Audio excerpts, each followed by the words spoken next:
A crowd gossips about a couple's mismatched future. Struggling to even remember the boyfriend's name is the scene a confused Fang Yi himself appears in, and his girlfriend, Chu Qingli, begins her speech, claiming their student love was a fantasy, and with cold finality, she breaks up with him. She expects tears, begging a complete breakdown, but he just agrees with a casual wave, turning to walk away without another word, forcing her to angrily state it's truly over. His expression is one of pure indifference, telling the school beauty not to flatter herself as if she's a minor annoyance, leaving her completely speechless and humiliated. He knows something they don't, he's returned from the future and has far bigger problems to deal with now. An era of cultivators is coming where power is everything. But something interrupts his thoughts. A voice in a strange cosmic void, a system interface materializes before him. A gift from some ultimate universe, and a monstrous energy dragon lunges forward, his eyes widening in shock and disbelief. The power surging through his very being. He recalls his former self, a powerless man just trying to survive. The MC stands in a crowd, his eyes sharp. His phone shows warnings of supernatural events. A government strategy to slowly reveal the truth, avoiding the chaos seen in other nations. A more subtle and effective method of control, he realizes his system can use these anomalies. And a new alert catches his eye, a university heatwave. Bystanders dismiss it as fake news, but the sky above him is cloudy with a UV index of 0. The university's post shows an impossible temperature. People always ignore the first signs of an anomaly, but he knows this is his first real opportunity. He arrives at the university's north gate. The heat is suffocating. Now dressed for enrollment, he feels something is deeply wrong. As others flee the heat, he notices glowing particles in the air. He reaches out and touches one, causing it to flare with energy. Meanwhile, new students are registering on campus. A striking red-haired woman draws everyone's attention. She coldly dismisses their advances, unimpressed by her peers. Suddenly, a blast of heat erupts from the north gate. Her expression hardens. Deciding to investigate the disturbance, a fiery silhouette rises from the intense heat at the gate. A quiet exhale of relief. The MC's eyes now burn with golden light. His system confirms a new technique has been compiled. The aftermath clears, revealing officials on campus. They order the north gate sealed.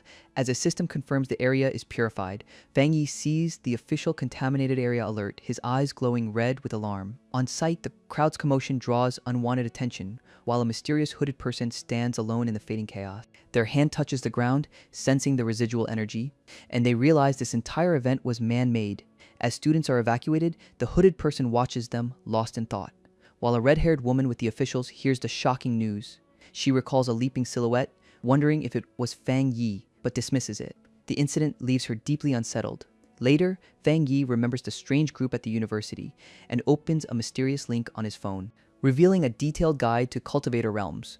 Though online comments call it fake, he suspects it's an official government post. Realizing this is a secret world he never knew in his past life, he decides to practice his breathing method, seeing this as a sign, and golden energy erupts as he levitates in meditation. A system screen appears, offering to implant data using his compilation points. He resolves to prepare for the coming monsters. Starting with a test, night falls over his apartment, a single light burning bright, but outside, a shadowy beast stalks the building. A strange noise wakes Fang Yi from his rest, his red eyes snapping open in the darkness. He searches for the sound, attributing it to his newly heightened senses. He realizes it's a mutated beast, a chilling memory from his past life, while a mysterious agent gets an update, and a cloaked operative lands on a rooftop. Pursuing the beast into a residential zone, an office worker spots something impossible outside, a silhouette leaping against the full moon. Back in the apartment, the MC's hand glows with power. Realizing the timeline is already changing, he lunges, grabbing the beast by its throat, wrestling the thrashing creature to the ground, his eyes blazing with golden light. He knows its weakness is the tail. The commotion wakes a neighbor, who checks for a storm. But outside, the MC has already taken the fight to the woods. The beast was drawn to his unique energy, leaving behind only a strange, dark core, and he knows this is just the beginning. Just then, the agent with pigtails arrives on the scene, finding her target already eliminated. She kneels to recover what's left of the beast, but a scorching aura burns her hand, a pure energy identical to a previous incident. Connecting the dots, she activates her comms, reporting that a powerful new player has entered the game. An official confirms the two incidents are linked, and with no records on file, they must recruit this powerful forerunner. The agent with pigtails agrees, the beast's core still in her hand, its fiery energy pulsing with power. Her new mission is clear: find the mysterious cultivator, a top priority for the association. Meanwhile, Fang Yi trains with his golden sun technique, his eyes burning with a brilliant light. He feels a sudden surge of power, another breakthrough so soon. Advancing to the Ghost Axe Realm 2-star. Miles away, an association leader senses the disturbance. Fang Yi's system finishes coding a new weapon ready for a test. The result leaves him momentarily stunned. As the agents realize he possesses impossible spirit core tech, the pigtail agent is left completely baffled by the discovery, before dismissing it and cooling down a superheated stream. Fang Yi contemplates his new weapon's Yang attribute. Wondering if he can stack even more powers onto it, a message arrives from another cultivator inviting him to team up. Mentioning a new pollution zone has appeared. The user sends him a data pack on the Dark River Molten Dragon, which he immediately begins to download. The file reveals a lava-filled area, a perfect match for his abilities, and Fang Yi agrees to join the team in a remote district. His new allies await his arrival. A group of explorers gathers at a cave entrance, led by Zhang Shoya of the Cultivation Association. When a familiar name is suddenly called out, Fang Yi arrives, introducing himself to the team. Shoya is stunned by his immense but gentle aura, and with their final member present, they enter the anomaly. Inside the cave, the group proceeds with caution, and Fang Yi senses a genuine camaraderie among them. They soon reach the heart of the cavern, a river of lava. Fang Yi recalls the Crimson Flame blade technique, gripping his sword as power surges through him, and his blade ignites with a brilliant flame.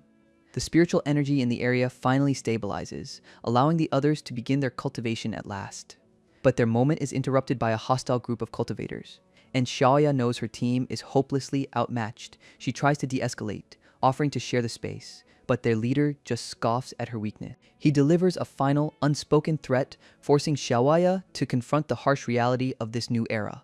As an association member, she feels she must intervene, but Fang Yi steps forward to handle it himself. He unleashes a devastating fiery strike against the thugs, determined to end the cycle of the strong preying on the weak. His new teammates can only watch in absolute awe.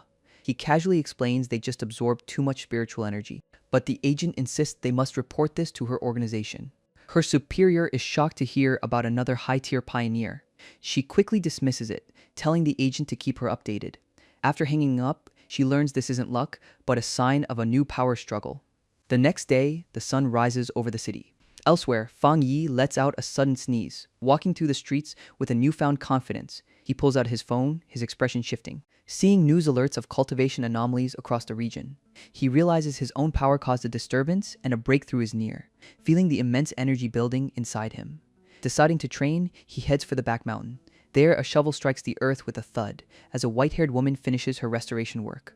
She senses a massive power surge, someone wielding the divine axe, recalling her own failed attempt that left her bedridden for a week. The energy signature is calm and controlled, and the axe moves east. Fang Yi's eyes crackle with golden light as he achieves a breakthrough to the 2-star Ghost Axe realm. The white-haired woman appears, inviting him to join an official association, but his simple question leaves her flustered and searching for an answer. She knows they must unite to face the coming spiritual revival, but Fang Yi refuses, unable to trust them just yet. His rejection leaves her completely stunned. The agent introduces herself as Su Qingying, offering to cooperate and file a modified report, a deal Fang Yi quickly accepts. Later, Su Qingying complains about cleaning up his tracks when a new alert comes through her comms, a chilling realization that the twisted beasts have returned. These creatures feed on spiritual energy in polluted zones, and just then, Fang Yi senses a massive thunderstorm racing towards the source of the immense power. His system detects a pollution zone ahead, Jade Emperor Peak. The mountain looms, its corruption level unknown, but he presses forward into the storm-swept woods as a colossal pillar of energy erupts from the summit. The authorities decide the peak must be sealed immediately, recalling Su Qingying for an urgent briefing. She reports the summit is inaccessible, a new A-rank zone, and it's escalating to S-rank so fast that no one can approach it. Even their strongest pioneers would face certain death, forcing the director to lock down the entire mountain. No one is allowed near the overflowing spiritual energy, as a massive bolt of lightning strikes the peak. Where Fang Yi stands, knowing his current power is not enough, he understands that relying on weapons is a critical weakness, and his system begins compiling the thunder attribute. While across the city, people watch the impossible storm in awe. The system rewards him with a new lightning ability, a pure thunder judgment power with a massive damage boost. He's given the option to embed the attribute into an item, and with a grin, he accepts channeling the raw energy. The next day, officials arrive at Jade Emperor Peak, where military Major Han Li immediately senses a pioneer was there. The agent with pigtails is stunned, wondering if anyone could have survived. She searches for clues, but the storm has washed away all traces. Her best guess is they left safely the night before. The major suspects this person didn't just survive, they caused the anomaly. Such an unknown individual is a dangerous variable they must locate. They give this mysterious powerhouse a code name, Tyrant. The association's new priority is to recruit Tyrant at all costs. As they discuss another pioneer, the agent is ordered to report to the major. She's completely flustered, caught off guard by the command. He asks about the pioneer who purified the university's pollution zone, and Su Qingying quickly fabricates a story about a Yang Flame user. Internally, she panics, hoping her mix of truth and lies is believable. Major Han Li considers her report, mulling over the Yang Flame attribute. He thanks her for the hard work, encouraging her to press on. The officials agree to cover up the incident as a natural disaster. The tense debriefing is finally over. Meanwhile, Fang Yi returns home, using his technique on his wet coat, instantly drying and restoring it to perfect condition. He puts it on, feeling the distinct power of the new thunder attribute. His right hand transforms with the thunder attribute, now crackling with immense, controllable power, a potent new weapon against evil beings. Just then, his phone buzzes with an urgent alert. A special notification he set up for major incidents. The government issues a citywide danger warning, but for pioneers, danger means opportunity. He knows he must face the risk, whatever it is. The news reports a chemical plant explosion, but Fang Yi suspects something far more sinister. Online forums buzz with talk of a cold, evil aura, triggering a chilling memory from his past life. He recalls shadowy creatures that infest the darkness and knows he must stop them before they evolve. It's time to test his new power in a real fight. Elsewhere, an agent reports on a human-eating anomaly as his team prepares to hunt in the storm. The data is submitted to headquarters under File 7 Candle Night, and a Priority B extermination request is filed. But with anomalies everywhere, help won't arrive for 12 hours. The squad leader looks up frustrated by the delay as Su Qingying and her team arrive on a rooftop. The agent explains the Candle Night monster eats people. But Su Qingying scoffs at his tone and turns to leave. She declares it's their problem, not hers. A desperate voice cries out, revealing a monstrous beast known as Candle Knight. As a team of agents moves to engage it, they surround the creature from all sides, coordinating a full encirclement. But the pigtail agent shouts a last-second warning. A powerful sound wave blasts them all back, and their captain realizes the beast's dark power is a citywide threat. The creature gathers its energy once more. Unleashing a cloud of corrosive dark matter, it melts the very ground beneath it, attempting to burrow and escape the fight. The pigtail agent orders them to hold formation, but one of her team members senses a new danger approaching. The spiritual energy concentration suddenly spikes, and she decides to follow the source alone. Her search leads her inside an abandoned factory where she scans the area with a new association device. The anomaly level suddenly skyrockets past 80, and she realizes there's more than one anomaly here as a second creature watches them from the shadows. The agents look up in absolute shock, realizing Candle Knight lured them into a deadly trap. She orders a retreat, blasting a path toward the door, but a toxic gas suddenly overwhelms her senses. An agent calls out in a vast abandoned factory, while Su Qingying realizes they were lured into a giant serpent's lair. A colossal beast emerges from the toxic mist, its poison paralyzing them and draining their spiritual energy. With her power nearly depleted, death feels imminent. She collapses, accepting her fate when a light breaks through the darkness. As a fiery explosion shatters the wall, her eyes widen in disbelief. Seeing Fang Yi emerge from the rubble, his eyes glowing, he's blasted his way into the heart of the anomaly. The serpent lunges, but Fang Yi meets its charge head-on. The beast suddenly splits into two heads, a deadly surprise. A follow-up attack it had held in reserve, but Fang Yi unleashes a massive wave of fire. Noting this serpent is far deadlier than any previous foe, he deduces it's a high-level beast that preys on the unwary. It has devoured countless pioneers, but now its reign ends in ash. He stands over the burning skeleton, confident in his new power. The flames die down around him, casting a warm glow across the factory floor. He senses a survivor and finds Su Qingying coughing in the smoke. She looks down, exhausted and defeated. Fang Yi approaches her and the other fallen agents, calling out her act. She covers her face, mortified to see him again. He compliments her strength for surviving the attack, leaving her flustered. She realizes he knew she was faking her weakness, and he makes her promise to keep his identity secret. He turns to leave, noting her team is no longer in danger, and Su Qingying desperately calls out for him to wait, but he's already gone, leaping through the hole in the roof. He lands on a nearby building, glad she didn't see him try to absorb the dark energy. He speculates his body rejected the foul power as the system remains silent. Back in the factory, she looks up, realizing he still doesn't trust the association. Su Qingying wakes up her dazed teammate, who immediately shouts that they were ambushed. The agents stand over the serpent's skeleton, utterly confused, wondering where the overwhelming yang energy came from. They're stunned someone could solo both monsters, and as they search for Candle Knight's corpse, one agent begins cleanup.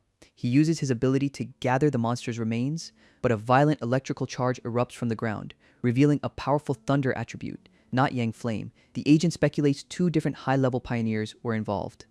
Outside, association vehicles wait, originally sent to collect their bodies.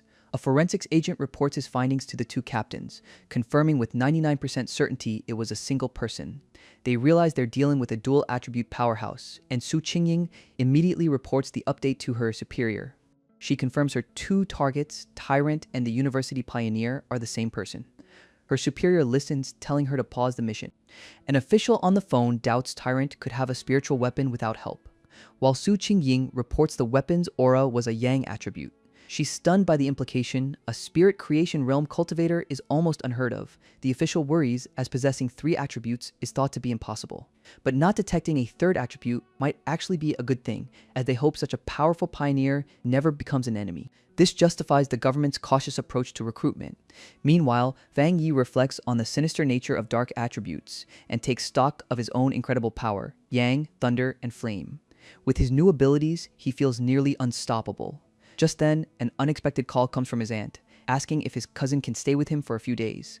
He vaguely recalls her as a bookish, straight-A student, admitting he can't even remember her face. He agrees, telling his aunt there's a spare room, and she says she'll send his cousin over with the address elsewhere, claw-like fingers typed furiously on a keyboard, belonging to a mysterious person in a bear hoodie. They're in a chat group for a martial arts vanguard team, revealing this is Fang Yi's cousin, Feng Heiju. She pulls up a disturbing rumor about a place called Death Town, just as her mother walks in, startling her. Her mother insists she stay with Fang Yi for her own safety, pushing her out the door with a final warning to behave.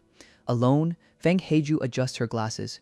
Her eyes glowing with power, convince her cousin will be easier to handle than an anomaly. A new day dawns over the city, as a young woman with a suitcase arrives at her destination, confirming with a glance that this is the right place. She spots Fang Yi on the steps, calling out to her cousin, but he doesn't recognize her at all, asking if she's Lin Yiyi. An awkward silence hangs between them as Lin Yiyi looks on with a hint of uncertainty. Inside, they sit stiffly on the couch, making polite conversation, and he hands her a spare key for her room across the hall. As he leaves, she thinks he seems easygoing enough, but Fang Yi senses something is off about her presence. He felt a trace of spiritual energy and suspects she's a pioneer too. Meanwhile, Lin Yiyi checks her phone, reading messages about a powerful Yang attribute user in the area, and decides it's too risky to cultivate for now. She worries her cousin might discover her secret, while Fang Yi finds his own cultivation disrupted by her presence. His golden sun technique is far too bright to hide, but his thoughts are interrupted when she calls him for dinner. He offers to handle the dishes, surprised by her kindness, but his mind is still racing with suspicion. He decides to play along, letting her drop her guard, determined to uncover the truth about her identity. After eating, he abruptly returns to his room, leaving her alone at the table, lost in thought. Su Qingying takes a call, asking for a time. While outside, Fang Yi senses her presence. He confirms his suspicion his cousin is a pioneer with his spiritual sense. He watches her meditate. Confident his own power conceals him from her, he wonders if her immense talent explains her odd personality, realizing the summer camp was just a cover for a world shift. For him, these shifts are a chance to grow even stronger. He anticipates the new attribute awaiting him in Yanghuo Town. But back in her room, Su Qingying feels a strange presence and wonders if someone was just watching her. The next day, sunlight shines on Yanghuo Town. Her friend teases her about her cousin's looks. But Su Qingying dismisses Fang Yi as totally average. Her friend sighs in disappointment. As their team leader gathers them for the mission, they confirm a mysterious member is absent once again, and the team leader tells them to get used to it. From a distance, Fang Yi observes the group, assessing their power levels and noting the absent member. He sits alone, thinking about the mountain above the town, where something like a giant beanstalk has appeared. The team stares in disbelief at the colossal green anomaly. One of them gets a bad feeling, urging them to stop, recalling dark rumors from the Pioneer forums. The terrified Pioneer recalls a previous, much stronger team, a team that vanished after investigating the vine, certain they're about to suffer the same fate, a death that leaves nothing behind. She came prepared to risk everything for power, but an instinctive fear tells her to retreat, convinced the anomaly is trying to devour their very life force. But the red-clad Pioneer grabs her, reminding her this is their path. Watching from afar, Fang Yi senses the suffocating death energy, a symbol of life that feels completely devoid of spiritual energy. Lin Yi takes charge, telling them to sense the area's energy. They spread out, ordered to keep each other in sight. Believing it's safe, she begins to cultivate her power. Fang Yi watches on, impressed by her calculated risk. Her spiritual energy suddenly surges with crackling lightning, achieving a breakthrough to the 3-star Ghost Axe realm, but the massive power surge awakens the vine's roots. The vine moves, its tendrils lashing out toward the team, instantly ensnaring 2 members as the others scream to run. Her breakthrough caused a disturbance, and now the vine closes in, its desolate aura threatening to consume her on contact. The red-clad pioneer refuses to help, unwilling to die for Lin Yi's ambition. A male teammate agrees, callously stating that life and death are fated. Enraged by his cowardice, she slaps him across the face, declaring she's not abandoning her teammate. The vine's attack shatters her defensive barrier, while her teammates scream her name in terror, and a blade of pure yang energy slices downward. Her teammate despairs at the power gap, considering himself and Lin Yi talented, but this is on another level.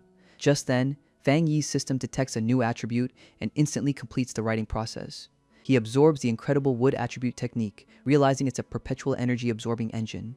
The survivors thank their mysterious savior, but he vanishes before they can get an answer, leaving them to watch Lin Yi advance to the 3rd level. Her meditation ends, her eyes glowing with power.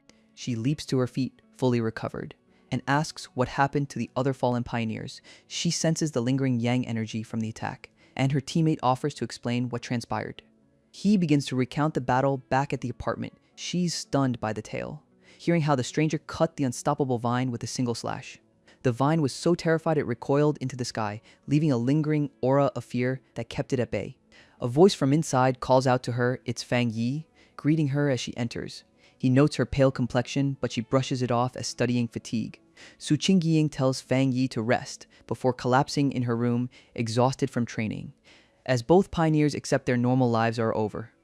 Elsewhere, Fang Yi's cousin Feng Heiju is startled, seeing a message from a mysterious Jia Lan, who's also hunting for the powerful pioneer. News spreads about the return of the Yang attribute user, while Fang Yi arrives at a park by bike, seeking a quiet place for his next task. He needs to find a plant that resonates with his power, so he closes his eyes and concentrates, unleashing a wave of green spiritual energy across the field. His appearance changes as he senses a response. A single white flower glowing with immense energy.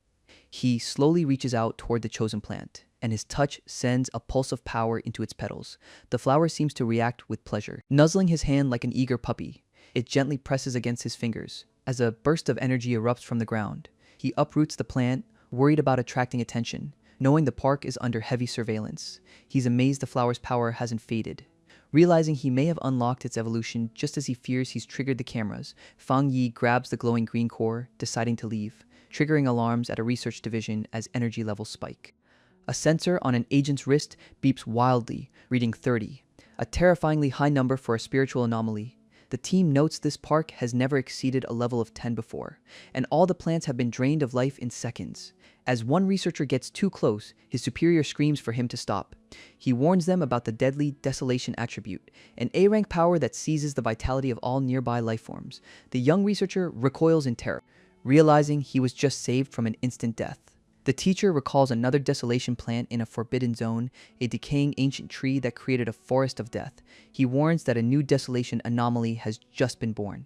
Just then, a military officer named Major Han arrives on the scene, ordering everyone into protective suits to enter the contaminated zone. A boot crushes the brittle, lifeless grass underfoot, as the team ventures deeper into the dead forest. Major Han and a female agent agree to investigate further, and the two of them leap ahead with powerful auras. They discover the source was dug up, a seemingly impossible feat, and the agent reports data has linked one person to both anomalies. She hands the Major a glowing data tablet, revealing a profile for Fang Yi. The agent silently accepts her new mission. 2 hours later, Fang Yi has spotted the strange flower, calling it his new capable assistant. Its ordinary appearance is the perfect disguise for its power, a hidden card for the battles to come, just as his phone rings from an old friend. He's surprised to see the name Old Wang, his childhood deskmate. Wang Liang. The two were close before Wang Liang joined the army years ago. They quickly agree to meet for a drink, with Wang Liang promising to share a huge secret, but the friendly call is not what it seems. As the scene shifts to a military briefing room, Wang Liang reports to Major Han, asking for his friend's safety. But the Major's response is cold and firm. She orders him to complete his mission without question, and soon after, the two friends meet for drinks. Fang Yi notes how much the military has matured his old friend, As they briefly catch up on the past 3 years, he remembers his past life, where Wang Liang died in a nameless battle, vowing to change his friend's tragic fate this time. Wang Liang's questions about strange phenomena confirm his suspicions. This is an interrogation, not a friendly reunion. His friend gives a grave warning about the world changing, and Fang Yi understands he's a military suspect. Wang Liang is risking everything to warn him to be careful. An old friend apologizes, rushing out on an urgent mission, bringing Fang Yi to a desolate battlefield against a massive beast. A red-haired officer barks orders, telling him to get in formation, but she's unimpressed by Fang Yi's seemingly weak spiritual energy. She warns him this is a restricted zone, and his life is his own responsibility. Their combined power is meant to be overwhelming, but a soldier's eyes flare with agony as a backlash from the monster sends him flying. The binding collar backfired, corrupting his arm with dark energy. He coughs up black blood, trying to downplay the fatal wound. As another soldier falls, Fang Yi steps onto the field. The monster erupts with power, shattering the containment field. Realizing it's still alive, he decides to end things himself. He calmly tells the others to fall back. The officer is stunned, knowing this B-level threat requires a full team sacrifice. But Fang Yi unleashes a torrent of pure thunder attribute power, leaving the other soldiers paralyzed by its terrifying intensity. With the threat neutralized, he gives his friend a thumbs up, who rushes over and playfully hits him in total disbelief. The friend admits he had to bring Fang Yi in on military orders. Just then, the red-haired officer approaches to thank him for his help.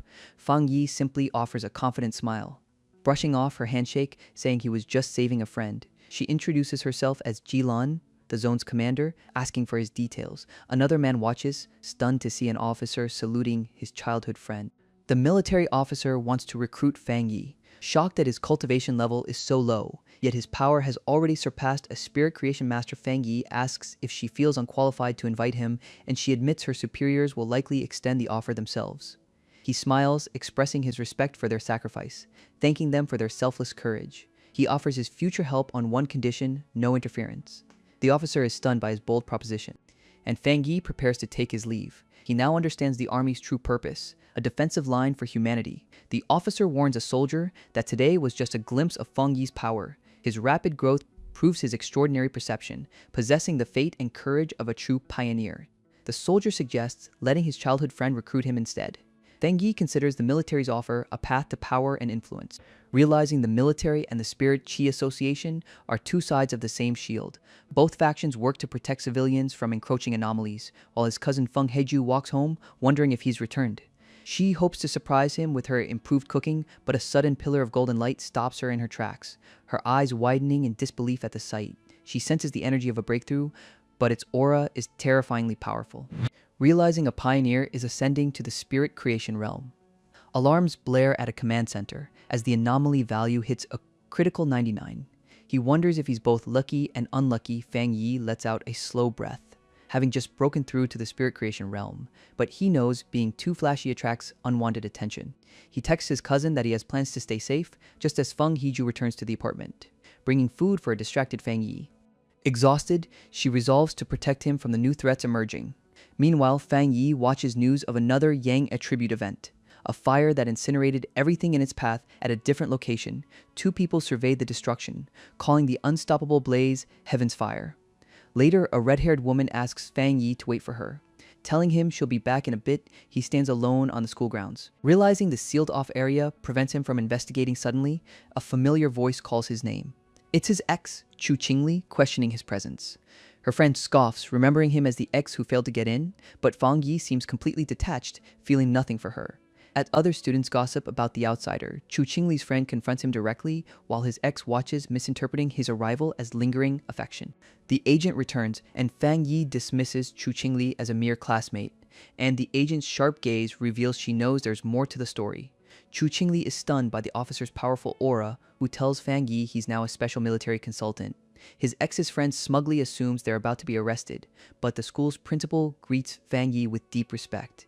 The surrounding students murmur in disbelief at the scene, their gossip turning from scorn to awe. Leaving Chu Qingli completely ignored and isolated, the chapter comes to a close, as the principal leads them to the site of a mysterious fire, explaining how flames inexplicably fell from the sky.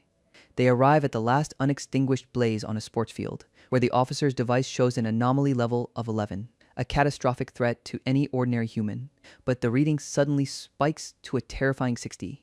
The officer panics, realizing the entire city is at risk.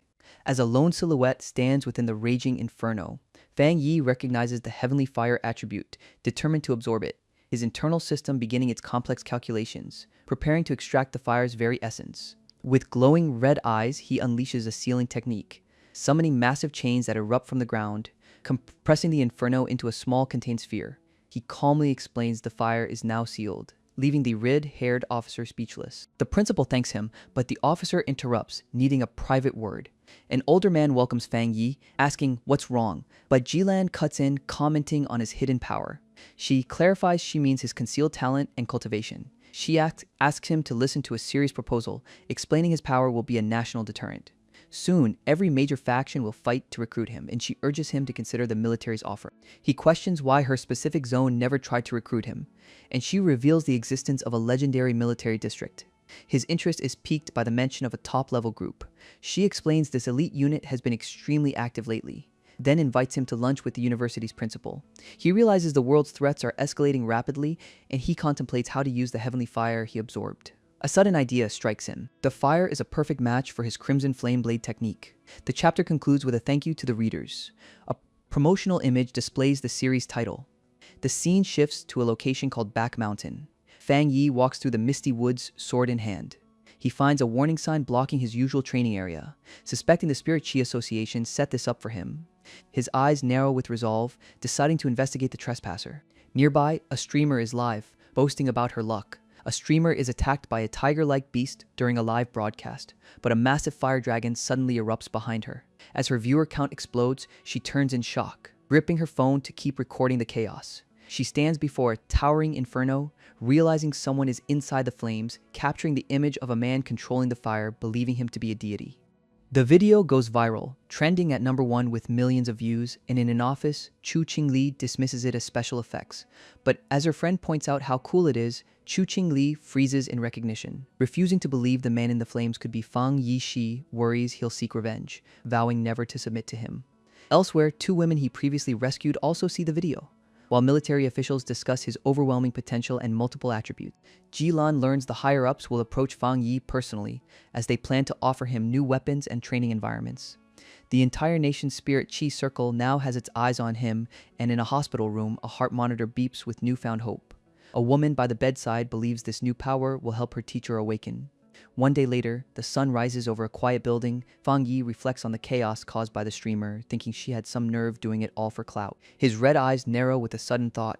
Realizing his housemate Lin Yi never came home, he tries calling her, but her phone is out of service area, and with a grim look, he decides he has to find her himself.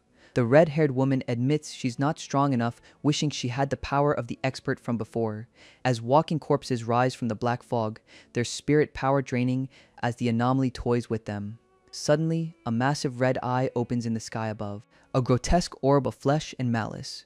It begins to multiply, spawning smaller eyes around it, which then launch themselves forward in a deadly barrage. The creature is losing patience, ready to strike, and Feng Heju is consumed by darkness, regretting her overconfidence.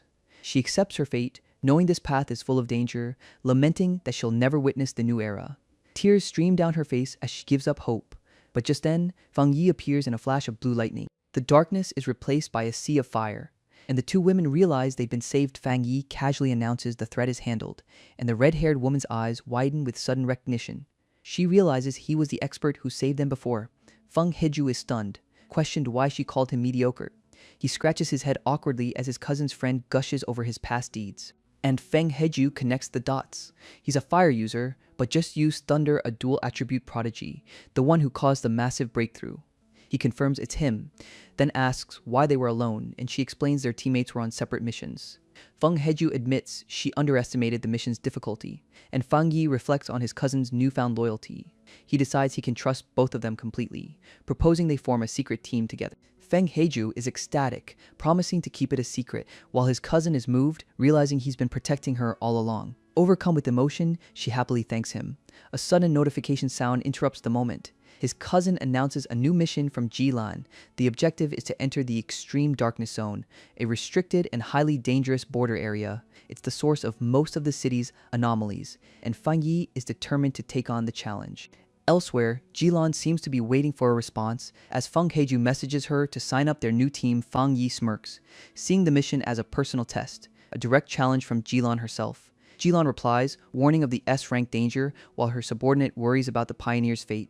But Jilan remains calm. Believing the timing is key, she walks away, questioning the mission's surface-level goal, explaining its true purpose is the opposite of what it seems. They must retrieve the legendary withered grace flower, a crucial step to building the nation's strength. It's the only hope for their fallen top-tier fighters. Jilan scoffs at the idea of her own well-being, declaring her life was paid for by her teammates' sacrifices. The outburst leaves her clutching her head in pain. Back in a hospital room, she apologizes for lashing out, brushing it off as she's haunted by memories of her fallen squad. A flashback reveals a teammate's final order to evacuate immediately. She explains they transferred their spirit power to her, but it came with a terrible condition. The scene shifts to a barren wasteland where Fang Yi's group travels on foot. Feng Heiju complains about walking, but is told that flight is beyond human ability. Fang Yi's red eyes glow with hidden power. As they arrive at the entrance to the pitch-black zone, he senses a terrifying presence far worse than the last anomaly. His companions brace themselves against the oppressive aura. They're not alone, many other pioneers have gathered for the mission, discussing the recent outbreaks of dark attribute anomalies in cities. An official watches over the assembled group near a glowing barrier, where a fighter with long white hair stands out from the crowd. She's stunned to see Fang Yi arrive, and with two companions. Her own companion asks what's wrong, but she's too flustered to speak. She desperately hopes he won't notice her, but someone calls out to Captain Su. A cloaked group greets Captain Su, having already received intel on Fang Yi, leaving her to frantically deny any misunderstanding. Fang Yi clarifies she just helps him with errands, which only makes her more irritated. Suddenly, a large armored man dismisses them as brats talking big. He and his squad step forward, criticizing the young pioneers for their lack of respect. The pressure rises as the dangerous clash keeps escalating.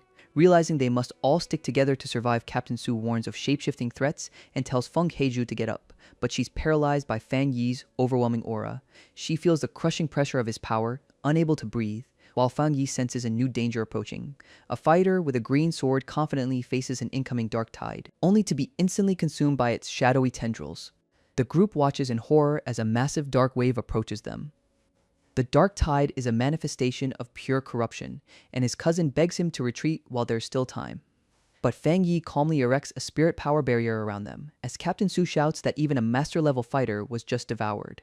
A brilliant slash of light pierces the encroaching darkness, revealing Fang Yi alone facing a horde of fused anomalies. He realizes their power level is far beyond S rank, possibly even higher. A shadowy beast lunges forward to attack, but he senses the consumed fighter is still conscious inside the mass. The armored man's body is corrupted, but his spirit hasn't been extinguished.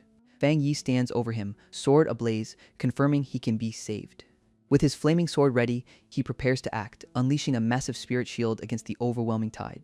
A notification appears, detecting the intense dark attribute, but his system is unable to extract this unique power. A smirk crosses his face as an idea forms, realizing there is another source of dark power right there. Inside the barrier, the others watch, completely stunned. The unstoppable dark tide crashes against his shield, but cannot break through. His companions feel an unsettling power from the barrier, worrying for him. Captain Su suggests they reinforce the shield with their own spirit power, but she knows if someone of his strength fails, they're all doomed anyway. She admits their power is nothing compared to his, and Lin Yi laughs at her grim sense of humor. Suddenly, one of the cloaked women points, recognizing his move. A colossal fire dragon erupts from the ground, as Captain Su recognizes the sealing power of a heavenly fire attribute. She watches in disbelief as he contains the entire dark tide, and Fang Yi unleashes the 9 Dragons' Decree, compressing the darkness into a single blazing sphere.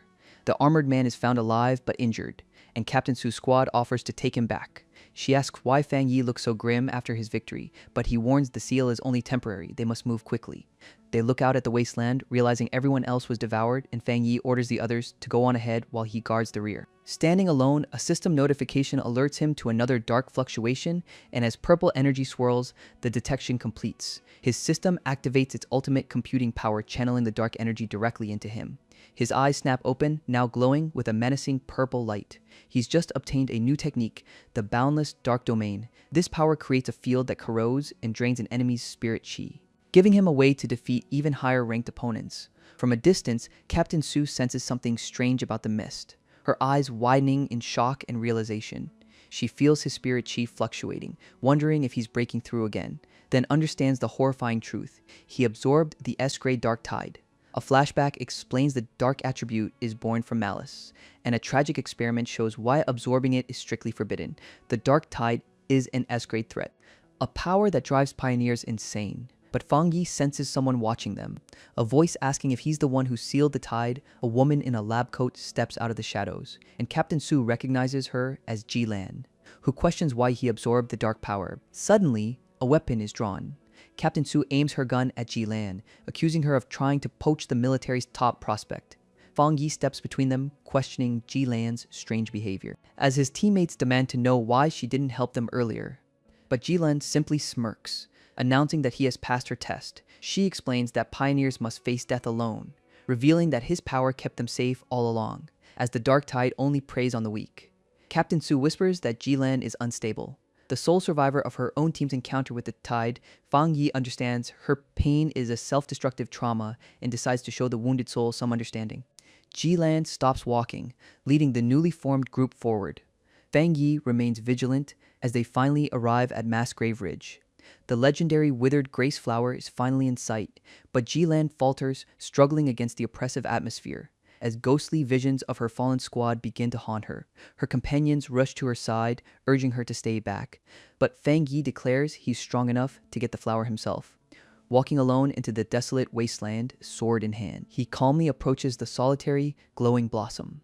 The air crackles with unseen energy around him as he prepares to unleash his divine thunder, deciding to test his power on the lingering darkness. He unleashes his boundless dark domain, a vortex of pure, chaotic energy.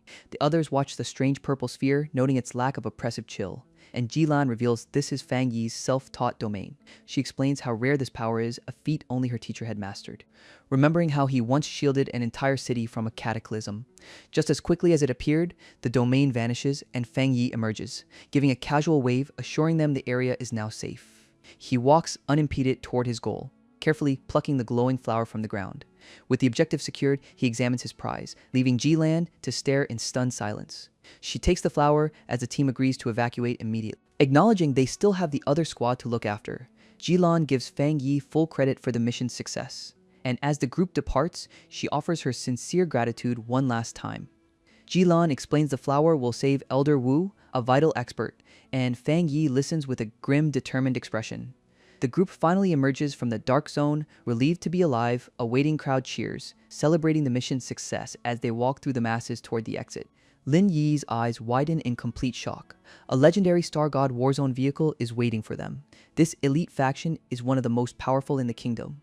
The withered grace flower is carefully handed over in a preservation unit, and a high-ranking officer accepts it as his soldier's salute. He promises to deliver the cure immediately, and the armored vehicle speeds away across the wasteland. Ji Lan turns to Fang Yi, noting his reputation is already spreading. Admitting his power surpasses even her own top squads, she offers him a place in her unit, but he politely declines the invitation. She then warns him of the growing threat of dark attribute anomalies, explaining they are spreading like tumors across the land. As a top pioneer, he has a right to know the truth, and he vows to act. A faint smile crosses her face. Acknowledging their newfound mutual respect, she then offers him a special token. A pass granting him access to all restricted zones. She also invites him to meet the very expert he just saved, and Fang Yi's interest is clearly piqued. An opportunity to meet a legendary master, Ji Lan, suggests Fang Yi meet her mentor, offering friendship as the man in white tucks away the small token he received. Fang Yi agrees to the trip, offering a gift between new friends, promising to cleanse Ji Lan's body of the dark attribute poison. Ji Lan feels a tingling warmth from the rare thunder attribute power, confirming the discomfort and cold spots have vanished, realizing the toxins are gone, feeling completely reborn. Medical personnel worry if the severely injured fighter can survive. The silver-haired woman, Lin Yi, notices Ji Lan is unharmed. Ji Lan confirms the pure thunder attribute cleared her dark corruption. Lin Yi identifies it as the tyrant's thunder attribute capable of saving lives. She asks Fang Yi what he is staring at. Lin Yi urgently calls the medical staff back to the vehicle. She asks Fang Yi if they can cooperate, combining his power with medical instruments. Lin Yi bows deeply, begging Fang Yi to demonstrate his healing power again. A doctor confirms the high-grade thunder attribute shatters the dark corruption. The doctor notes that only Spirit Creation Realm cultivators can wield such power. He adds that the other patient needs 10 times more power for full recovery. Fang Yi asks how to transfer his spiritual power like a blood transfusion. Medical staff direct Fang Yi toward an examination area. Fang Yi is instructed to place his hand inside and release his power. The cousin observes Jilan's high rank and Fang Yi's connection. He notes Jilan initiating contact with his cousin, extending an olive branch. Fang Yi observes Jilan's unusual friendliness toward his cousin. The cousin asks how Lin Yi is doing after adjusting. The dark-haired man with red eyes smiles, noting someone has grown up. Jilan and the white-haired woman depart in a van, heading to visit Elder Wu. The van speeds away across the desolate landscape, leaving Fang Yi behind. Inside the vehicle, Captain Su rages about Fang Yi being taken by the Star God Warzone. Fang Yi stands by the bedside of the withered Elder Wu with Jilan present. The elder looks like a corpse, even after using the withered grace flower. Fang Yi questions what exactly the powerful elder endured. Jilan reveals the teacher was backlashed by the dark attribute. She adds that without his Vajra realm power, he would be annihilated or corrupted.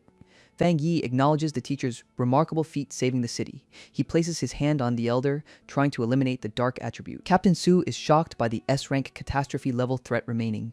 Jilan cries while holding the flower as Fang Yi looks on silently. Fang Yi insists he will try to heal the elder with his power. Blue energy crackles around the elder as Fang Yi channels his strength. Fang Yi confirms he can feel the immense power of the darkness. He notes the darkness exerts immense pressure despite the flower's suppression. A golden aura erupts around Fang Yi as he focuses his energy. His eyes snap open, glowing with an intense orange light. He utters a single word, "This is."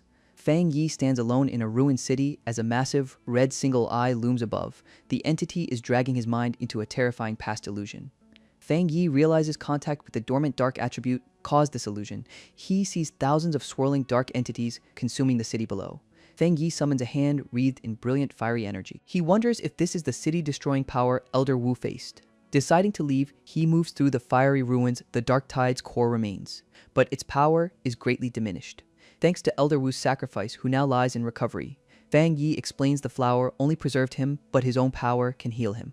After purging the last of the darkness, he warns of a vision foretelling its return. Jilan mentions she's heard grim rumors about the future. He explains that all anomaly data is strictly controlled by the military. The rumor claims projections show humanity won't survive the first year. She asks if he believes the dire prediction now. He recalls his past life, where the world was destroyed by the third year, but he promises to stand with them when the catastrophe returns. Later that night, back in his apartment, he meditates on his recent battles, feeling a breakthrough approaching. He walks through the recovering forest on Back Mountain, carefully potting the withered grace flower he retrieved. He warns the plant not to absorb too much energy from the environment. With a stern look, he tells the hungry flower that's enough. Smiling, he picks up the glowing plant to find a new spot. He identifies the flower as an A-rank desolation attribute anomaly. The mountain is eerily quiet until a sudden howl shatters the silence. He recognizes the sound of wolves. A massive pack appears, led by a nearly evolved wolf king. He plants the flower, preparing to deal with the threat to the nearby city. As a wolf lunges, he decides to test the flower's power alone. Figures stand at the foot of the mountain under a massive moon. A soldier reports the wolf king completed evolution. Power is insane. Another operative notes the contamination level is still rising past 90. The green energy surges as they realize the dark attribute returned. One man exclaims the Wolf King evolved dual attributes. A rare event, the leader stresses stopping them before the whole mountain area falls. He vows to notify the Spirit Chi Association for immediate backup. Suddenly, the hillside shakes violently, demanding immediate attention.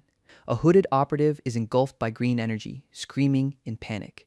They wonder if the ghost vine reappeared without any warning. The leader shouts orders to quickly evacuate all nearby residents. A subordinate questions the green energy, noting the desolation power is heading there. They observe the green energy sinking deep into the mountain structure. The team notes the danger feels like it vanished suddenly. Roots emerge, then tiny white flowers bloom upon the dark rock. The green energy explodes outward from the blooming plant structure. Someone recognizes the phenomenon. That's a flower. Fang Yi stands atop the plant, questioning if the wolves can resist. A massive wolf, now covered in the small white flowers, roars. The Wolf King stands before a mountain erupting in red energy and a red flower. The evolved wolf snarls, noting Fang Yi ignores the saying about wildfires. Fang Yi unleashes energy, realizing the flower located the source flower. The red flower pulses violently as Fang Yi approaches it. An observer questions if Fang Yi allows the dark attribute to corrupt him. The scene shifts to churning fiery red energy, pulsing intensely. Officials discuss an anomaly potentially surpassing the aerial ghost vine's impact. The younger man suggests requesting reinforcements, fearing pioneers won't suffice. The older man agrees, ordering 2 elite squads dispatched immediately. Meanwhile, a dark-haired man stands behind a pale-haired woman. The woman senses something, stating, "It's him again," referring to the back mountain. She identifies Feng Yi as the one who used desolation power before. The older man confirms Feng Yi's home is in that dangerous area. A fiery figure hovers over a city, promising protection for everyone. Below, Black Mountain glows ominously under the night sky. Feng Yi, glowing orange, is undergoing a breakthrough, reaching 2-star spirit creation. He channels immense energy, a golden light erupting around him. He feels his abilities activating much easier now. Heaven and Earth Spirit Chi merge with his body naturally. A rugged man spots the golden energy beam from the mountain. He recognizes the heavenly fire, Slash, and the 2-star creation realm. The fire pioneer exclaims, "How exciting, ready for a fight." The fire pioneer vows to crush the fire attribute pioneer's pride. He declares he will prove himself the #1 fire attribute pioneer. A defeated man coughs out smoke, utterly broken. The fire pioneer basks in cheers, claiming top-tier powerhouse status. He demands submission for benefits during the Spirit Chi revival. Zhang Lu screams, engulfed in blue energy, facing imminent death. The defeated man begs for his life, terrified of the dark-eyed presence. Fang Yi, with glowing red eyes, offers a single piece of advice. He warns the man not to use power casually against others. The dark-haired man questions if Zhang Lu has been possessed, demanding answers. The red-haired man asks what happened to the planned challenge. Heavenly fire Slash. The first man shouts in disbelief, demanding clarification on being one-shot.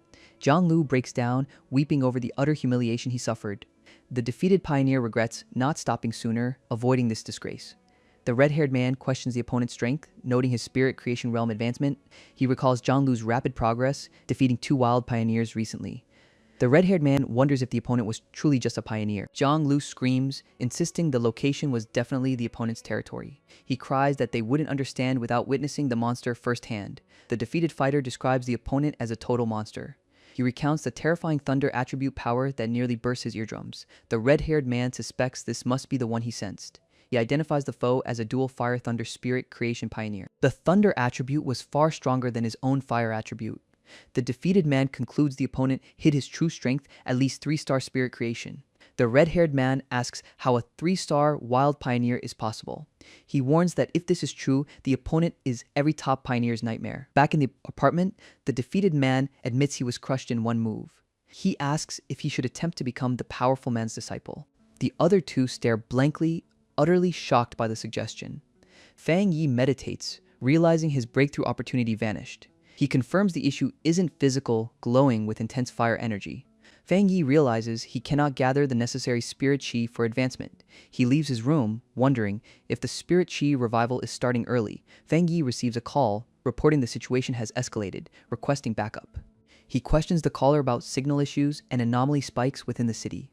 The caller confirms the dire situation, stating they are still inside the city.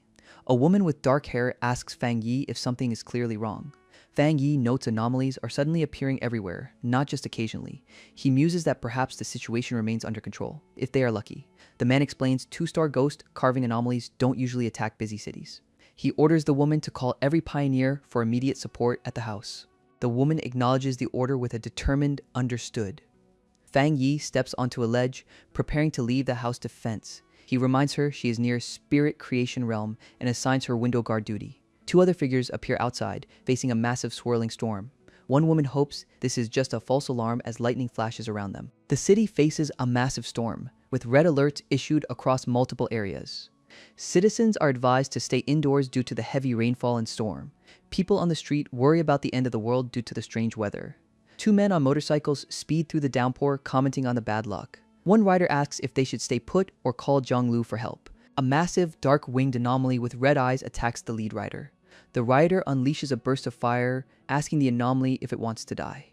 The fiery attack hits the creature, but the rider screams in shock. The dark anomaly is engulfed in fire but remains completely unharmed. The second rider yells that the scorpions have revived instead of burning. He expresses disbelief at the terrifying strength of the anomaly's presence.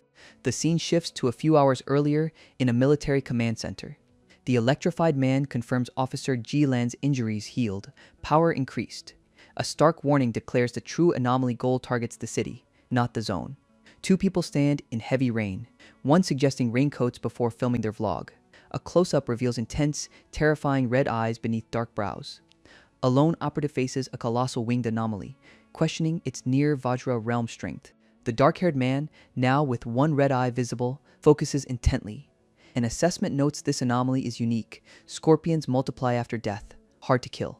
The speaker stresses dark attribute clusters plague every dense city area.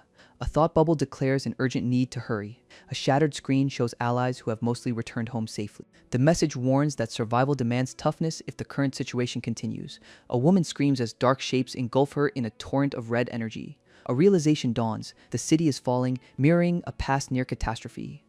The disaster seems unstoppable, with no single person able to reverse the tide. Two hooded individuals huddle, witnessing the city on the brink of ruin. Pioneer Squad B was wiped out, unleashing spiritual mist against the Bat Swarm. An S-class threat, codenamed Cocoon, reaches Vajra realm with dark attribute energy. Command Center personnel discuss heavy casualties and overwhelming anomaly replenishment. They confirm S-class emergency plans are active, but outside help arrives too late. Officials gravely state the city is isolated by thick black fog, no reinforcements can breach.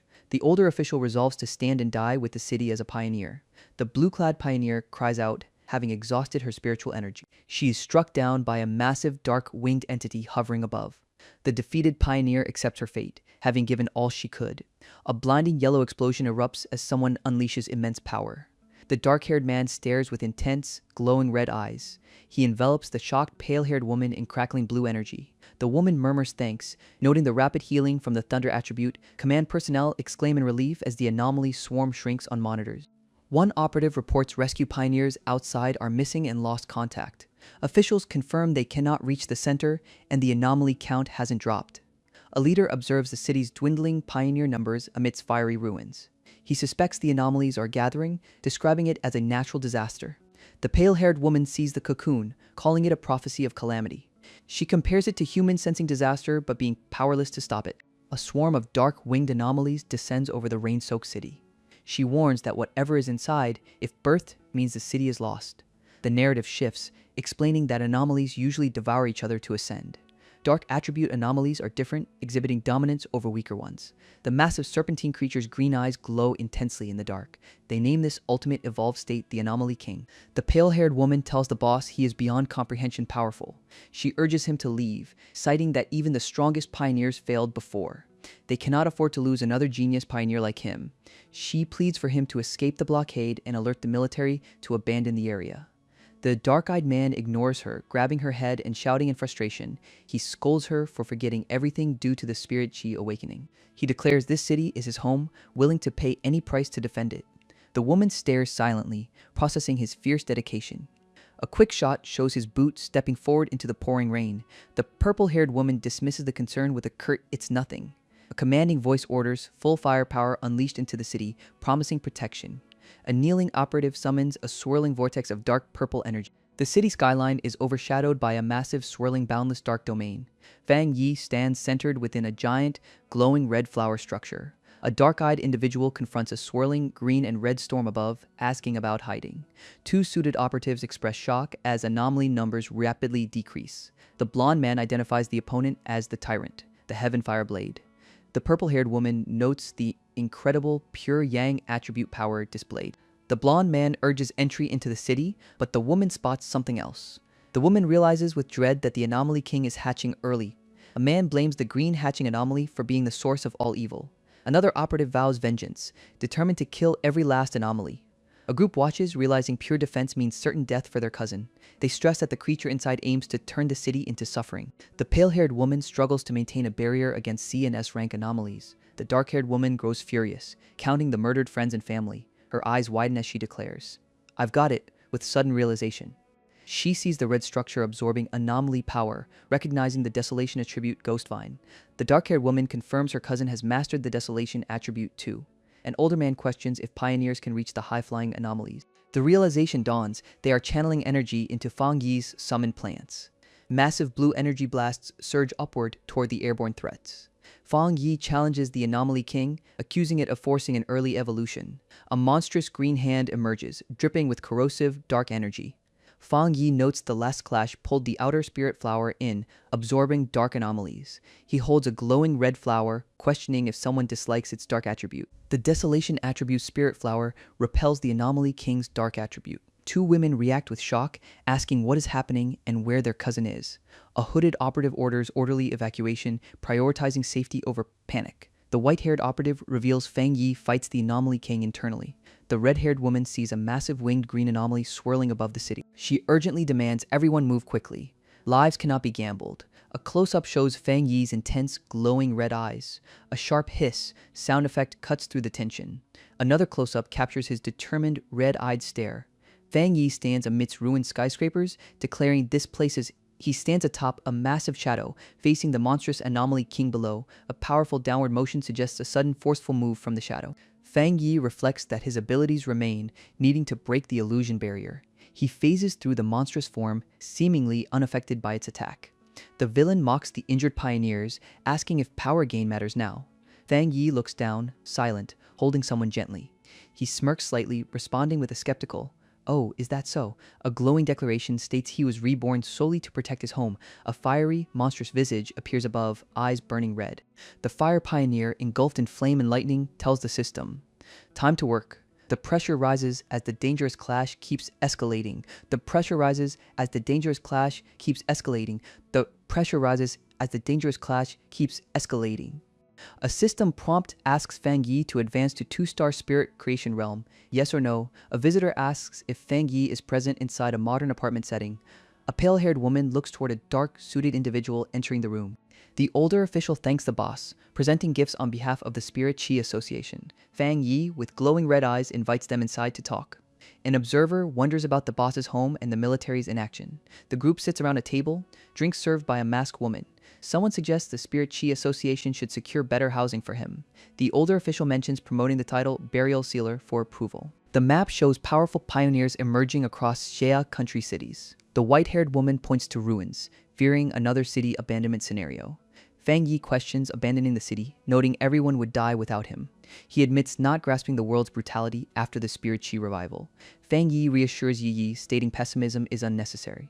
He reflects, focusing only on cultivation, neglecting city development dynamics. Taishi was a key capital, yet lagged in strategic depth before the revival. The top 3 cities are revealed as Capital City, Tianqi, and Kangxi. The speaker concludes the crisis might be an opportunity for Taishi. Cities assess pioneer strength, gaining resources based on ranking. More wild pioneers join local spirit chi associations for stability. They need a stabilizing pillar, a guiding light for evolution. The Spirit Chi Association will keep his identity private for mystique.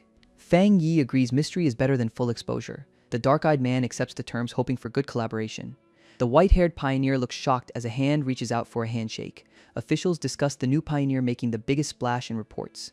They confirm he holds high-grade Yang attribute, opposing dark attribute, essentially Heaven's Chosen One. TSK reports reveal he has several high-grade attributes, not just one. The Heavenly Fire Blade and Tyrant Thunder attribute belong to him too. An operative exclaims shock, asking about the Burial Sealer. The blue-haired woman demands to see the report immediately. The scene shifts to Kangxi, a library setting busy with patrons. A red-haired woman works intensely on her laptop, ignoring noise. A man approaches her desk, hesitantly asking for permission to speak. The man smiles widely, asking if he could possibly bother her. She coldly refuses, stating this is a library and he is disturbing others. The man sighs, walking away dejectedly. The red-haired woman internally calls him a boring fool. She thinks they are completely oblivious to the world's changes. She reflects on being in Kangxi for days, unaware of recent events. She reveals awakening spirit power and becoming a 1-star pioneer in the ghost-carving realm. She believes this power allowed her to escape the Taishi disaster. She questions how ordinary people can fight anomalies. She sneers, asking what nasty people can possibly do. The scene cuts to her meeting the dark-eyed man and another woman. The red-haired woman observes the dark-eyed man, noting he was just a classmate. She assumes he was drained by the bats given his previous state. She scolds herself for mistaking a loser for a genius like him. The laptop screen shows the Burial Sealer profile, deemed 10,000 times better. The red-haired woman smiles, claiming only a strong and handsome pioneer is worthy of her. The dark-eyed man unleashes a fiery strike against a surprised opponent. He notes the enemy uses sleazy earth and wood attribute tactics. The man in sunglasses declares regular defense is useless against him. A masked assailant drops toward a woman bracing for impact. The dark-eyed man demands they keep at least one alive, looking unimpressed. The white-haired pioneer expresses relief as the captured targets are secured. The captured thugs discuss the association registering pioneers for management. The dark-eyed man warns the subdued trio they are lucky to survive. Medical personnel rush the injured assailants away on stretchers. The white-haired pioneer is furious at the attackers provoking the burial sealer. She demands severe punishment, suggesting life imprisonment for the criminals. The captain explains the association views the dark-eyed man as their future. She laments that weaklings still challenge the powerful pioneer. A thought bubble questions if their subtle promotion strategy needs boosting. Officials celebrate recruiting powerful pioneers, prioritizing growth above all else. They stress protecting the relationship built with Fang Yi is paramount. The white-haired pioneer excitedly offers Fang Yi and his companion new luxury home. Two properties are presented, a city penthouse and a mountain villa for cultivation. Both residences come fully furnished, ready for immediate move-in. The dark-haired woman finds both excellent options, admiring the model. The dark-eyed man asks if getting two properties is even permitted. Captain Su assures him it is fine with a quick special approval upstairs. Onlookers notice the elegant, fair-skinned woman accompanying the powerful man. Bystanders whisper that the plainly dressed man's presence stands out instantly. They speculate he must be a bigwig son, perhaps buying a car for his girlfriend.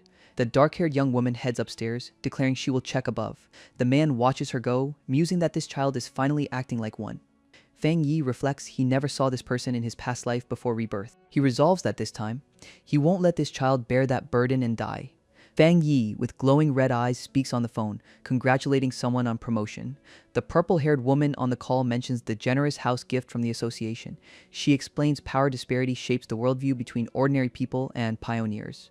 She notes Fang Yi, a top-tier pioneer, surpasses even normal pioneers in standing. The woman reveals her real reason, an internal mission she hopes he'll join. Fang Yi asks if this is her true motive for calling him. He then asks about the Tianbao building located in Kang City. He recognizes it as the largest mall in Kang City, looking up at the night view. The scene shifts to bright daylight showcasing the massive Tianbao building. Fang Yi tells the group he must keep his identity and power secret for now. The gray-haired woman greets the team, sensing their connection to Su Qingying. An operative confirms Commander Jian already notified them of the arrival. The team announces they are from the Star God War Zone, ready to assist.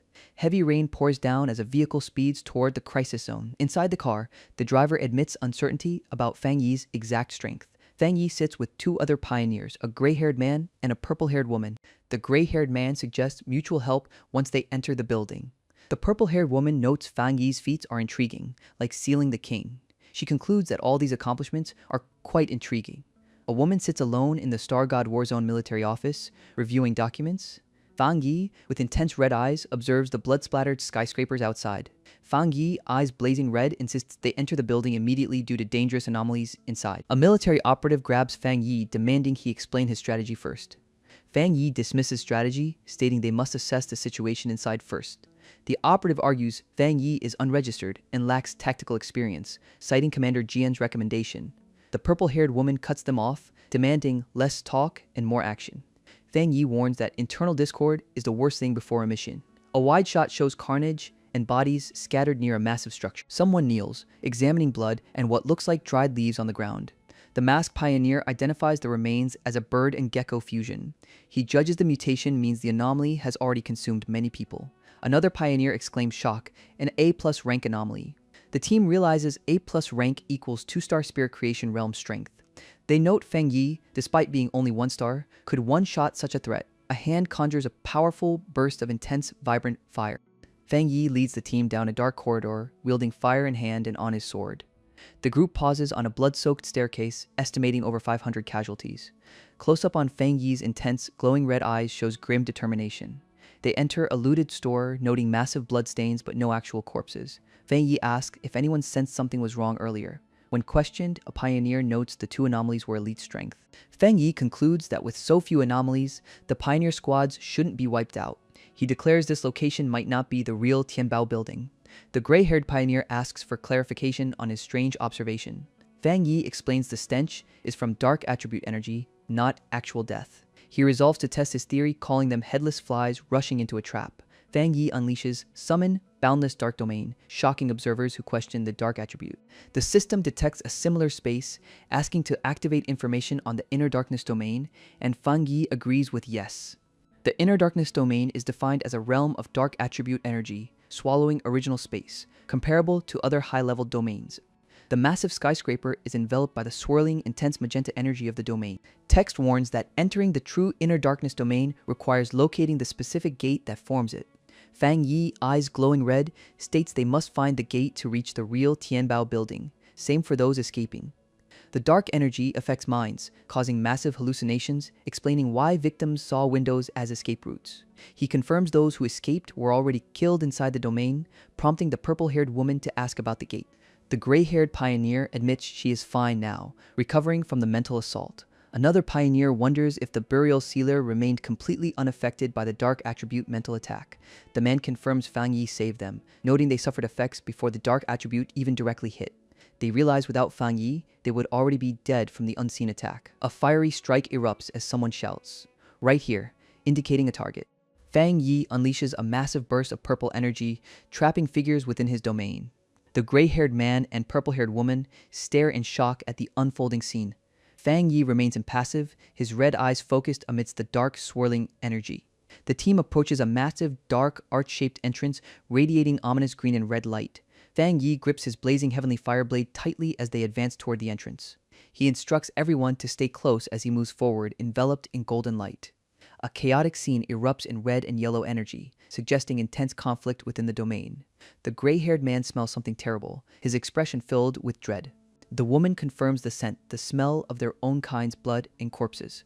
They observe the horrific scene below, seeing figures trapped in a glowing sphere. A close-up shows a character's face, distorted by visual static or intense pressure. Fang Yi stands atop the escalator, holding his fiery blade, surveying the destruction. Fang Yi unleashes dark energy against a massive, multi-eyed, monstrous entity. With glowing red eyes, Fang Yi holds up a flame, questioning if the foe stalls to evolve. A pale-haired man looks sternly, reacting sharply to someone entering his space. The blue-haired man demands, "Who's there?" as Fang Yi appears below him. A survivor speaks up, reporting 5 people remain alive in their hiding spot. Fang Yi reassures them, stating they are safe and rescued by the Kang City Association. A survivor stutters, clearly shocked by the rescue team's announcement. The young man screams, realizing all the terrifying monsters fell in one slash by Fang Yi. Outside the Tianbao building, officials observe the blood-red sky and massive towers. They sense the burial sealer's spiritual firelight on every floor inside. Fang Yi attacks the dark creature again, stating it will taste despair before death. A shocked male pioneer admits the fight is a one-sided slaughter.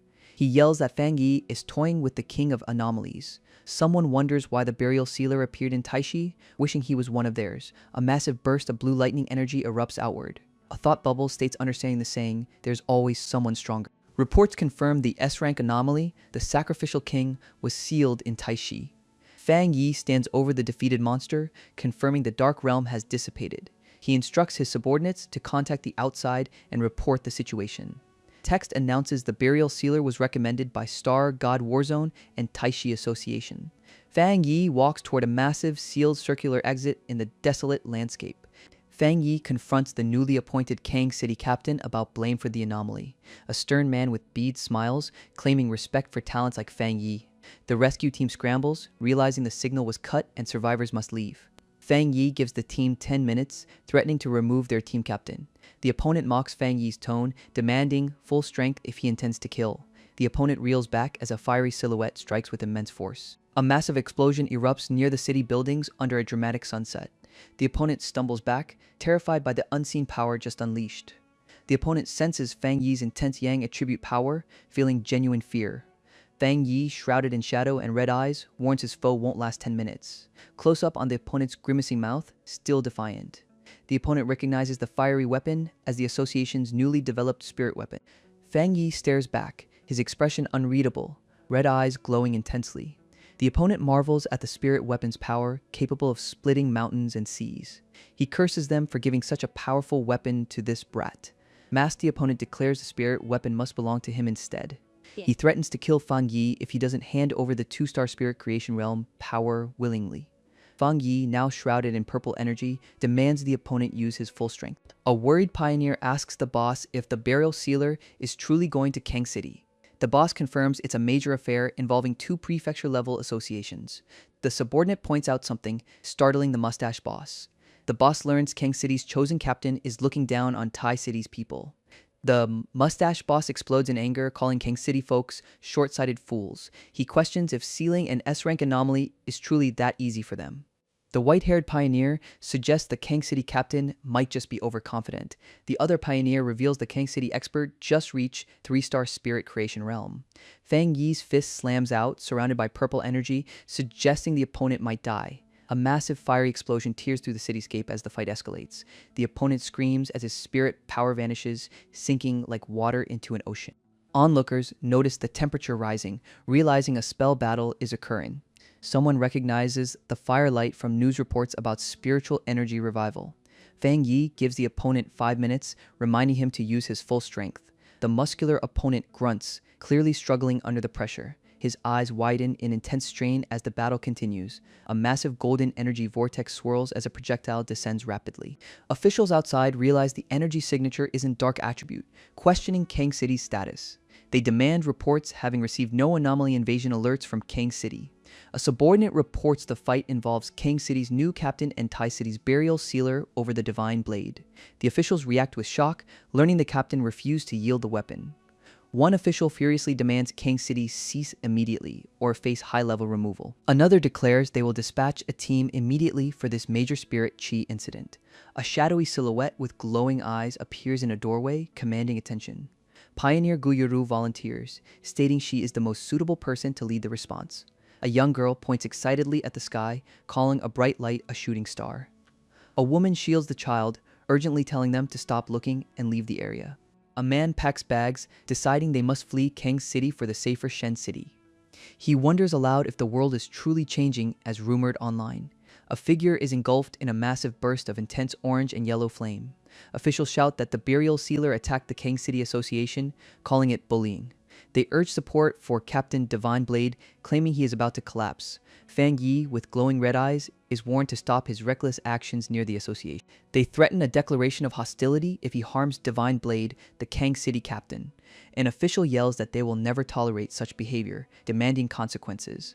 Fang Yi coolly asks if that is the true attitude of the Kang City Association. Fang Yi muses on the mentality of pioneers who misuse their power for plunder. He condemns the Kang City Association for letting such people act without consequence. His grim expression contrasts with the opponent's manic grin as a massive fire sphere explodes. Fang Yi reveals his Tang Blade is a custom weapon, not association property.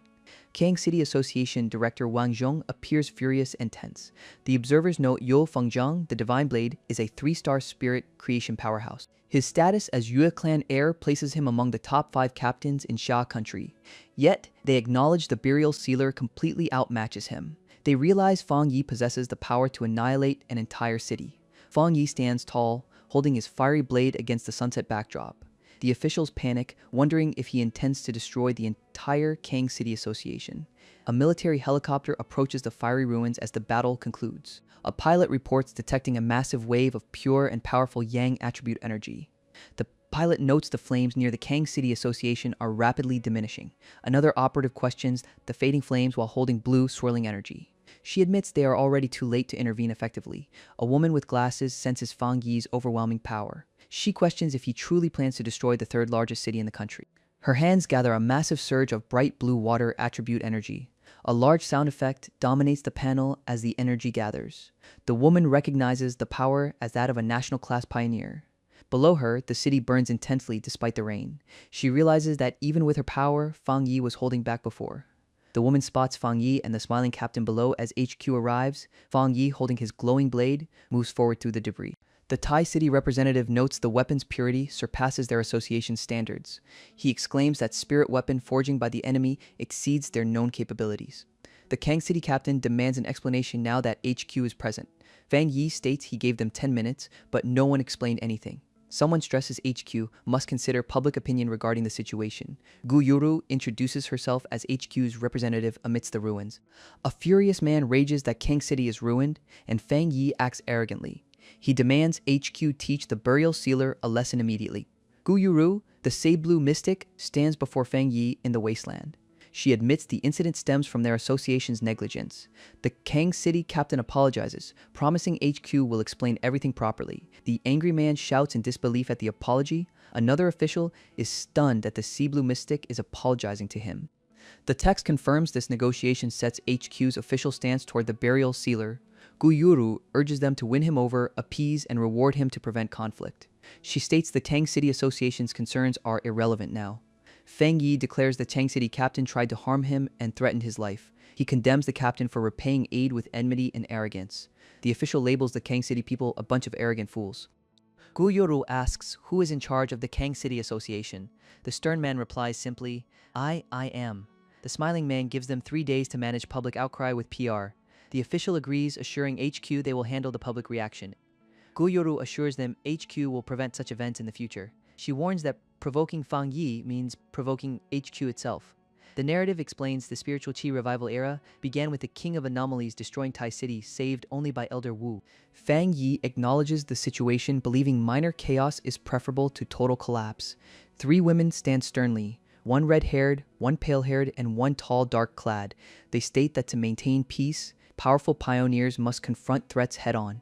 Fang Yi observes unrest among pioneers seeking to cause greater chaos due to restlessness. Suppressing public discussion in Sha country curbs conflicts and slows anomaly spread. The pale-haired woman tells Fang Yi strong pioneers are needed to support this fragile peace. She notes the time is critical and waiting any longer is impossible. Fang Yi reflects his current power resolved the Tai City disaster buying time. However, he admits his current strength is still insufficient. The woman informs him he must return to attend matters, arranging a special aircraft to Tai City. She then requests a moment longer, making a personal request outside HQ orders. She praises his youth, power to raise cities, and character to handle responsibility. She concludes Tai City is fortunate to have someone like Fang Yi. Fang Yi replies he is simply too curious, inviting her to speak freely. He gestures, allowing the woman, Gu Yuru, to speak informally. Gu Yuru asks if she can be his friend, speaking as herself, not Sei-Blue mystic. A yellow-haired man reacts, stating the whole story is absolutely ridiculous. The yellow-haired man taps his nose smugly, while the red-haired woman slams a desk. He declares the entire Kang City Association foolish and short-sighted. The dark-haired woman observes a chart, stating Kang City's value will drop without action. She argues HQ must take over, or Kang City will fall out of the top ranks. She concludes that incompetent commanders cause suffering for the troops. The yellow-haired man suggests recruiting Sei-Blue mystic away from Tai City. He admires Fang Yi's strength and personality, deeming him worthy of leading a city. Prophecies speak of terrors greater than the sacrificial king appearing, shattering beliefs. Only by advancing quickly can the burial sealer reach heights beyond dreaming. The woman with purple-tinged hair agrees, suggesting training zones are too easy for him. Another person bursts in, urgently calling for Sisterland to come quickly.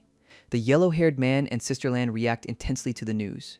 Elder Wu is awake and demands to speak with Sisterland immediately. Several hours pass, showing a bright sunny day over a modern house in Tai City. Fang Yi relaxes on a couch, looking at his phone, murmuring, HM.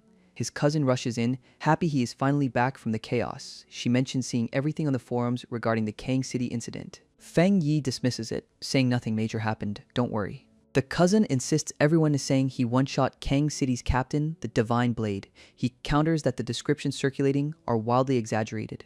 Fang Yi scolds her for scrolling forums instead of focusing on self-improvement. He taps her head sharply, eliciting a pained ouch from her. She exclaims in shock, questioning his rapid breakthrough to 3-star spirit creation. Fang Yi walks away toward the stairs, casually stating, haha, not necessarily. The cousin pauses, wondering why she feels he has something else on his mind. Intense sound effects accompany Fang Yi meditating with dark energy swirling. He focuses on merging pure dark attribute energy from the bone bird into his domain. A system prompt asks if he wants to embed dark attribute into the boundless dark domain. Fang Yi confirms the action with a firm yes. The system announces the merge is complete, upgrading the boundless dark domain. The upgrade allows slain anomalies within the domain to fight for him, weakening enemies. Fang Yi holds a glowing orb, welcoming new members to his boundless dark domain family. A voice promises fair treatment from now on, no unfairness. Fang Yi manifests a dark serpentine shadow, needing more spirit energy. A massive pillar of golden light erupts over the city skyline. Fang Yi achieves a breakthrough to 3-star spirit creation realm. His red eyes glow intensely in the sudden light. The dark domain upgrade makes using dark attribute feel less sluggish. A sound effect accompanies Fang Yi standing up, crackling with yellow energy. He holds a hand wreathed in yellow flame, ready to test his new power. Two HQ personnel observe the city from a high window, labeled Star God Warzone. One operative notes, Fang Yi is advancing again, incredibly fast. An older man recalls Fang Yi saving him with the vermilion refined flower. The woman confirms it has only been half a month since that event. She marvels at Fang Yi's unbelievable achievements in just 10 days. He suppressed the dark tide and harvested the withered grace flower. The older man stresses Fang Yi's feat of suppressing the dark attribute is unmatched. He expresses eagerness to meet this heaven-blessed genius. Taishi Spirit Chi Association members detect the energy surge from Fang Yi's home. The white-haired woman notes his energy is greater than the Anomaly King's descent. She recalls the Taishi disaster and Fang Yi's rising authority among pioneers. Even unawakened people remember Fang Yi's spirit energy, finding comfort in it. She dismisses the snobbish fools in Kang City with contempt. The white-haired operative explains Fang Yi's true strength via connections. She recounts how he handled the Taishi threat and crushed Kang City's captain. The operative concludes that Fang Yi served a small purpose in the end. His display was intimidating, persuasive, stopping reckless pioneers from challenging him. Someone reflects on the moniker Burial Sealer. A screen displays unread messages declaring pioneers are blind, worthless fools. Frustration mounts. No information is obtainable from contacts. They are unresponsive. The red-haired woman suspects none know the burial sealer or can reach him. She wishes intensely to meet him face to face. Someday she feels ignored due to her newcomer status in the ghost-carving realm, believing they'd react differently in person. Post-revival, she questions if her qualifications and influence mean nothing now. Learning Kang City offended the burial sealer, she decides development there is impossible. The red-haired woman resolves to return to Taishi immediately. A hand quickly tucks a tablet device into a bag. She asserts that chips or the future of Spirit Chi revival demand action now. The scene shifts to a modern house nestled in dense foliage. A young woman asks her brother if he completed his breakthrough. The dark-haired man confirms his progress is decent, noting smoother energy circulation. The young woman mentions Sister Jilan's invitation to Tianhai Forest. She notes Tianhai Forest also underwent new world changes. The dark-haired man simply agrees to go. He mentions receiving an invitation, likely Star God Warzone compensating for Kang City. The young woman cheers excitedly as they agree to visit together. Text clarifies Tianhai Forest lies within Star God Warzone jurisdiction. A forbidding jungle scene appears under dark, stormy clouds, marked no trespassing. The forest evolved over 5 years into a new species ecosystem. Inside, shadowy entities with glowing red eyes lurk in high spirit energy concentration. It's a prime cultivation spot, yet a source of terrifying mutations despite the danger. The area remains under Star God Warzone administration. An observer notes Fang Yi's focus shifts, noticing a sharp, resolute young girl. A heavy sound effect punctuates a footstep on scorched ground. Another loud sound effect echoes as the scene shifts to a fiery forest. Fang Yi's companion remarks on the deadly cold aura, comparing it to the dark tide. A powerful red energy erupts, ensnaring the companion in dark tendrils. Fang Yi explains these flames desire to consume life energy, unlike normal fire. A massive clash of yellow and red energy engulfs the area. Fang Yi instructs his companion, Yi, that the source is likely wood attribute. Fang Yi channels intense yellow energy into his outstretched hand, forming a blade. A brilliant yellow beam pierces the dark red energy, striking downward. The intense energy creates a massive fiery ring around Fang Yi and Yi. Fang Yi's companion notes the deathly aura has intensified significantly. A massive shadow looms overhead as Fang Yi and Yi stand small below. Fang Yi asks about a dripping sound, his red eyes intense. A system notification detects a massive change, analyzing it as Twilight Fire attribute fluctuations. A hand reaches down, seemingly touching the molten, fiery ground. A system prompt announces obtaining the Twilight Fire attribute technique, Domain of Twilight God. Yi wonders if this new fire is like the Desolation attribute. The ability is described as highly targeted, specifically reinforcing the Yang attribute. A new ability, Death Brand, is obtained, requiring caution upon implantation. The Death Brand grants infinite deaths, implanting after the target is killed. A massive orange sphere pulses with dark red energy in a cavernous space. Yi expresses amazement that her cousin subdued that hellish fire. Someone urges her not to space out, stating there is more to process. A dark shadowy form looms over the scene, suggesting further developments. Fang Yi's intense gaze contrasts sharply with the woman's distressed expression below. The woman confronts a massive, shadowy beast with glowing red eyes, asking if it's a dragon. Fang Yi dismisses the terrifying creature as merely a large, four-legged bug. Wielding a yellow flame blade, Fang Yi prepares to test his new Twilight Fire domain. The dragon unleashes a torrent of intense, swirling red and orange flame breath. Fang Yi blocks the massive attack with a brilliant yellow energy shield. Red, spiky protrusions erupt violently from the scorched, dark ground. A blinding, white-hot explosion radiates outward from the impact point. The resulting blast tears through the forest canopy in a fiery spectacle. The purple-haired operative urgently calls for backup due to internal trouble. A holographic screen flashes a severe warning about a new mutated life form. The alert details a 1000% spirit chi spike and incalculable anomaly level. The red-haired woman notes the spirit chi spike coincided with the burial sealer's cultivation. Elder Wu insists they investigate the anomaly despite trusting the burial sealer's strength. A flash of blue light shows someone teleporting rapidly toward the disturbance. Elder Wu arrives instantly, his arrival causing a massive shockwave. The purple-haired operative is stunned by Elder Wu's Vajra realm speed. She realizes the burial sealer triggers anomalies, but Elder Wu is far more restrained. Elder Wu confirms the anomaly's location precisely after instantaneous arrival. Elder Wu extends a hand, his powerful aura radiating outward. He swings his arm, creating a massive golden arc that shatters the ground. The team, led by Elder Wu, strides confidently into the newly formed cavern. Someone inside coughs violently, engulfed by the intense red energy. Yi cries out in alarm, worried about her cousin caught in the fiery blast. Fang Yi emerges from the smoke, his silhouette glowing red-eyed, stating he is fine. The dark-haired man with red eyes notes someone has come to find them. A sudden impact sound effect signals a fast arrival. Fang Yi stands ready as a glowing older man approaches him in the cavern. Elder Wu confirms Fang Yi's identity as the savior, the burial sealer.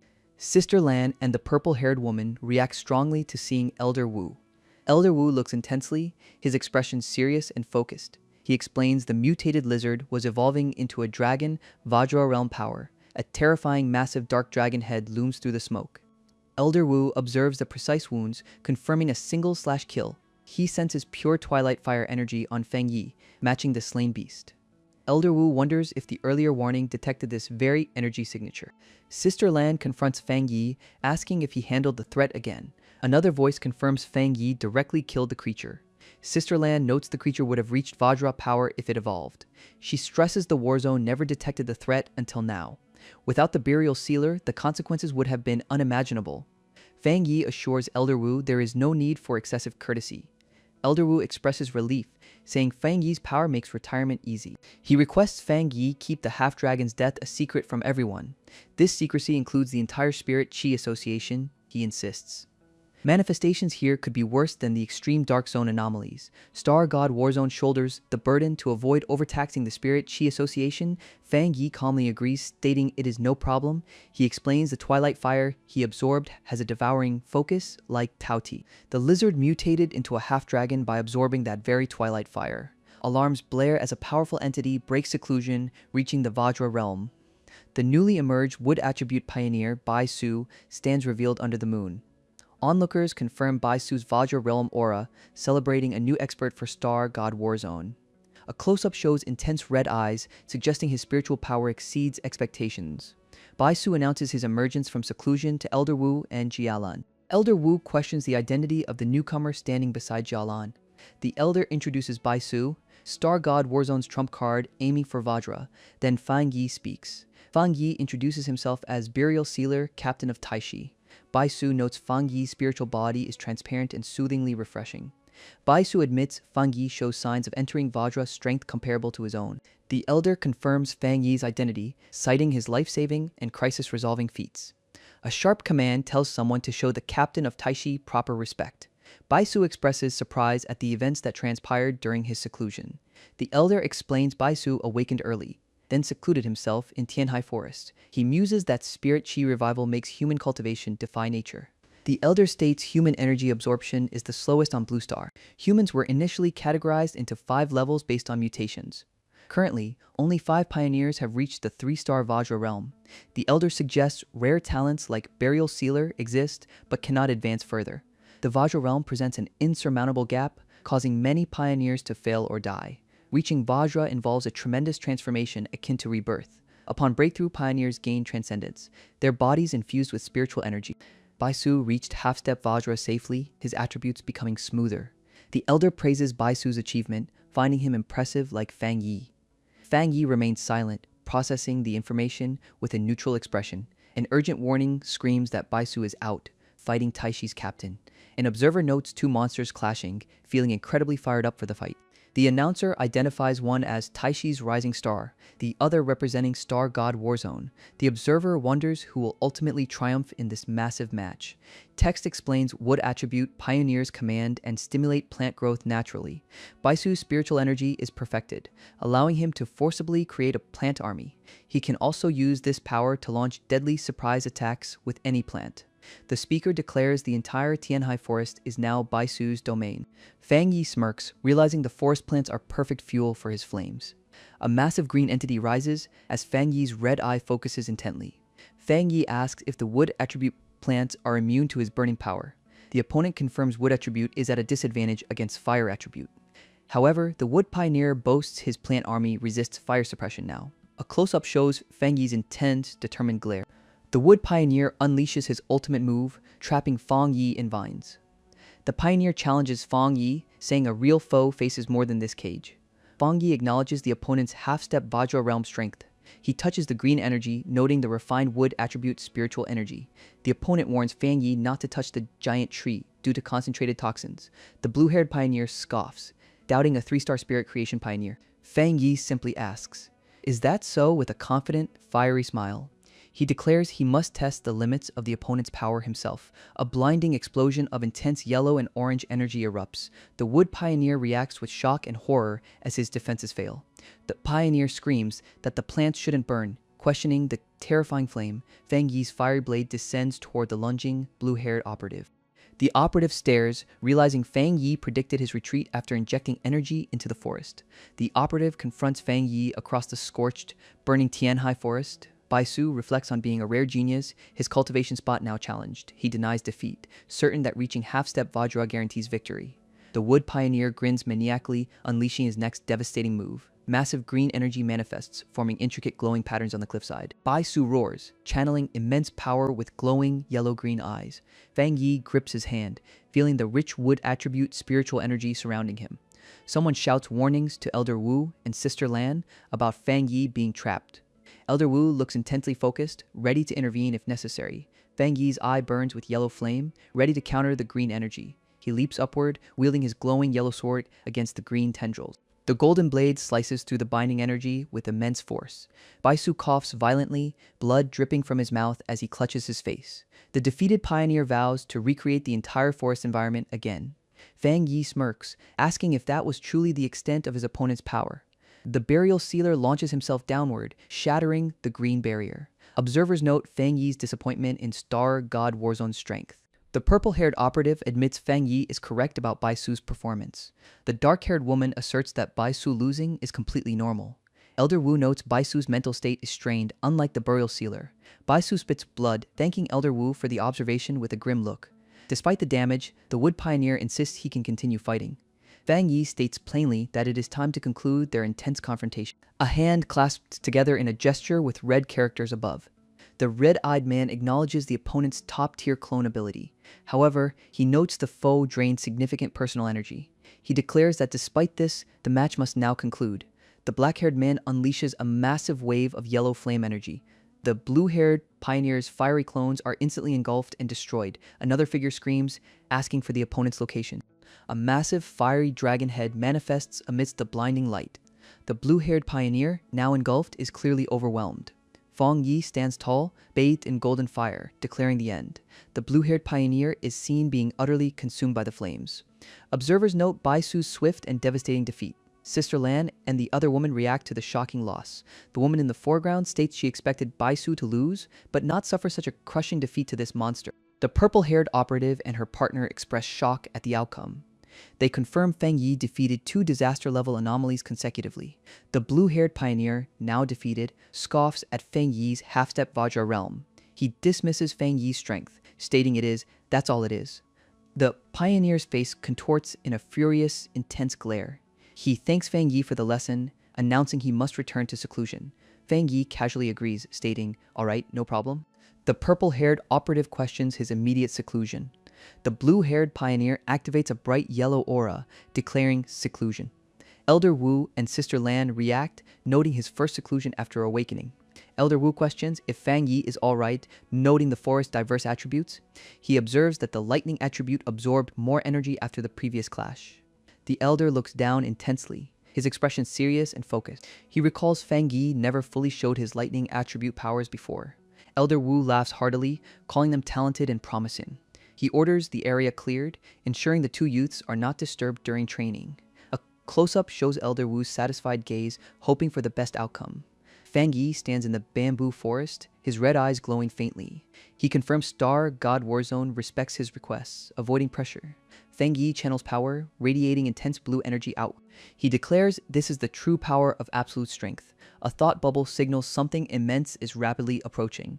A close-up reveals Fang Yi's eye crackling with electric blue energy. Fang Yi calls upon divine thunder, hundredfold tempering. Massive blue lightning bolts strike down from the churning storm clouds. Onlookers question what the burial sealer is doing, contacting lightning. Fang Yi is encased in a bright blue shield, rocks flying around him. An observer notes his extreme fire attribute fighting pure lightning power. They warn this clash of extreme attributes will destroy his body. The speaker explains dual attributes have a primary and secondary role. If one attribute dominates, the other only plays a supportive role. Collision of two extreme attributes means certain destruction. The observer wonders if Fang Yi understands this fundamental danger. The lightning converges into a blinding, massive pillar of energy. Fang Yi smiles confidently, blue lightning tracing his features. Fang Yi declares his bones and meridians are roaring with lightning. All his acquired attributes are harmonizing, completing tempering for inner flame, heavenly fire, and yang. The dark attribute tempering is also officially complete. Divine thunder tempering finishes, body and spirit power integrate, reserves become abundant. Fang Yi feels the lightning baptism is a complete rebirth. A massive surge of blue energy blasts outward. The energy strike impacts a mountain peak, causing an explosion. He notes training in Tianhai Forest Heavenly Thunder is a new experience. The blue-haired operative is stunned by the casual mountain shattering. She realizes Fang Yi used less than 30% of his power. She doubts any other Thunder Pioneer could match that single, distant punch. Looking up, someone sees Fang Yi ascending into the bright sky. The blue-haired operative wonders if the fight is finally over. The blue-haired operative tells Fang Yi they will spar again later. The older man, Elder Wu, laughs, impressed by the elite visitor. He praises the younger generation's terrifying talent and wants Fang Yi to stay. Elder Wu recalls Fang Yi defeating half-step Vajra Bai Su head-on. He also mentions Fang Yi killing an unclassified disaster-level anomaly. Elder Wu states Fang Yi reached the top of Xia country through sheer cultivation. He wishes Fang Yi could become his successor without hesitation. Sister Lan, Jalan, points out Star God Warzone needs Fang Yi's help now. Elder Wu laughs heartily, agreeing with Jalan's assessment. Elder Wu notes Jalan has changed significantly too. Jalan asks if he truly noticed her changes. Elder Wu expresses confidence in her future, seeing her growth. The blue-haired operative thanks Elder Wu for the Star God Warzone's sincere treatment. A stark declaration, I'm not going. Elder Wu questions Sister Lan if her cultivation is finished. Sister Lan thanks them for the chance but firmly states she refuses to leave. She admits immaturity, fearing she burdens her cousin by using Star God Warzone's sincerity. Asserting her pioneer status, she demands to earn her own strength and pride. Fang Yi observes, wondering why this child seems so grown up now. Elder Wu laughs, conceding they were too one-sided, encouraging her progress. Sister Lan beams, promising she definitely will keep improving.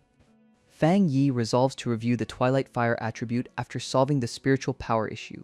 The blue-haired operative stretches, noting Fang Yi's return. Captain Su Qingying is found crouching at their doorway, seeking help. Su Qingying urgently reports a major incident at the border near U.S. City. Fang Yi questions the identity of the U.S. City captain. He demands to know the current location of the distressed captain. The blue-haired operative confirms the U.S. City captain is severely injured and being treated. A wide shot shows the Taishi Association Medical Center under bright skies. Someone shouts the name Chen Ruo. Chen Ruo, bandaged and intense, reacts to being called. Chen Ruo excitedly greets Sister Lan, the burial sealer. Sister Lan introduces Chen Ruo as the UA City captain. Chen Ruo grips Fang Yi's hand, pleading for help immediately. She reveals the US City anomaly surpassed a grade, causing mass disappearances. Fang Yi pauses, his expression hardening as he processes the information. Chen Ruo explains the anomaly concentration is only B grade, yet people vanished. The distressed operative insists on a special connection to her sister, believing her alive. A close-up shows the operative's wide, determined eyes shining brightly. The operative tells Fang Yi the most important thing is her offering. If he agrees to come, she pleads desperately, stating she has absolutely no other choice. The operative presents a small, dark box to Fang Yi with both hands. Fang Yi examines the sealed box, sensing a familiar yang attribute inside. He questions the necessity of sealing such an item. The operative smiles, confirming there is something important inside. A flashback shows people raising their hands toward a massive golden crystal. The crystal is described as extracted from a mountain during a great change. It formed from an eruption of yang attribute energy condensed into a spirit crystal. The crystal holds immense yang attribute spiritual energy. Yue City's treasure. Sister Land notes spirit crystals are rare, demanding conditions for creation. Absorbing one offers awakeners without attributes a chance to gain strength. Spirit crystals are coveted by all factions, extremely precious and priceless. Silhouetted figures surround another glowing yellow crystal. Reaching out, the text explains spirit crystals form during dense spiritual energy collisions. Fang Yi accepts the deal, asking if they are leaving immediately. The operative shouts an enthusiastic affirmation. The vehicle drives along a winding mountain road toward US City. Fang Yi asks what exactly transpired in US City. Villagers reported movement from inside a sealed area, but no fluctuations follow. Authorities sealed the area, warning villagers away that night. Skeletons emerged from gravestones, dragging herb-gathering villagers inside. The location is confirmed. This is Yue City. The dark-haired man's red eyes glow intensely, a skeletal hand manifesting behind him. A voice declares individual anomalies are weak, merely B-grade threats. A close-up shows the sinister, focused glare of the red-eyed combatant. The dark-haired man lunges forward, his golden blade meeting a spectral purple hand. His strike shatters the massive skeletal head emerging from the ground. Onlookers react in shock, questioning the sudden turn of events. They are horrified that the skeletons ignore the yang attribute attacks. A thought bubble confirms the need to verify the opponent's power. The dark-haired man smirks, finding the mission suddenly intriguing. The speaker notes the skeletons feel no pain and regenerate upon destruction. The bandage-wrapped operative expresses disbelief at the endless horde. The operative worries even the burial sealer cannot handle this threat. Another combatant shouts encouragement, urging them not to lose hope. A woman in blue fiercely kicks through the encroaching purple skeletons. A different woman reacts in terror as fire erupts, consuming the undead. The burial sealer commands something to unfold. A close shot reveals the burial sealer's grim, determined expression. Observers question if this is the terrifying death attribute. Text confirms continuous absorption and conversion of death energy to reinforce yang. A vast, fiery red aura engulfs the scene as two combatants face off.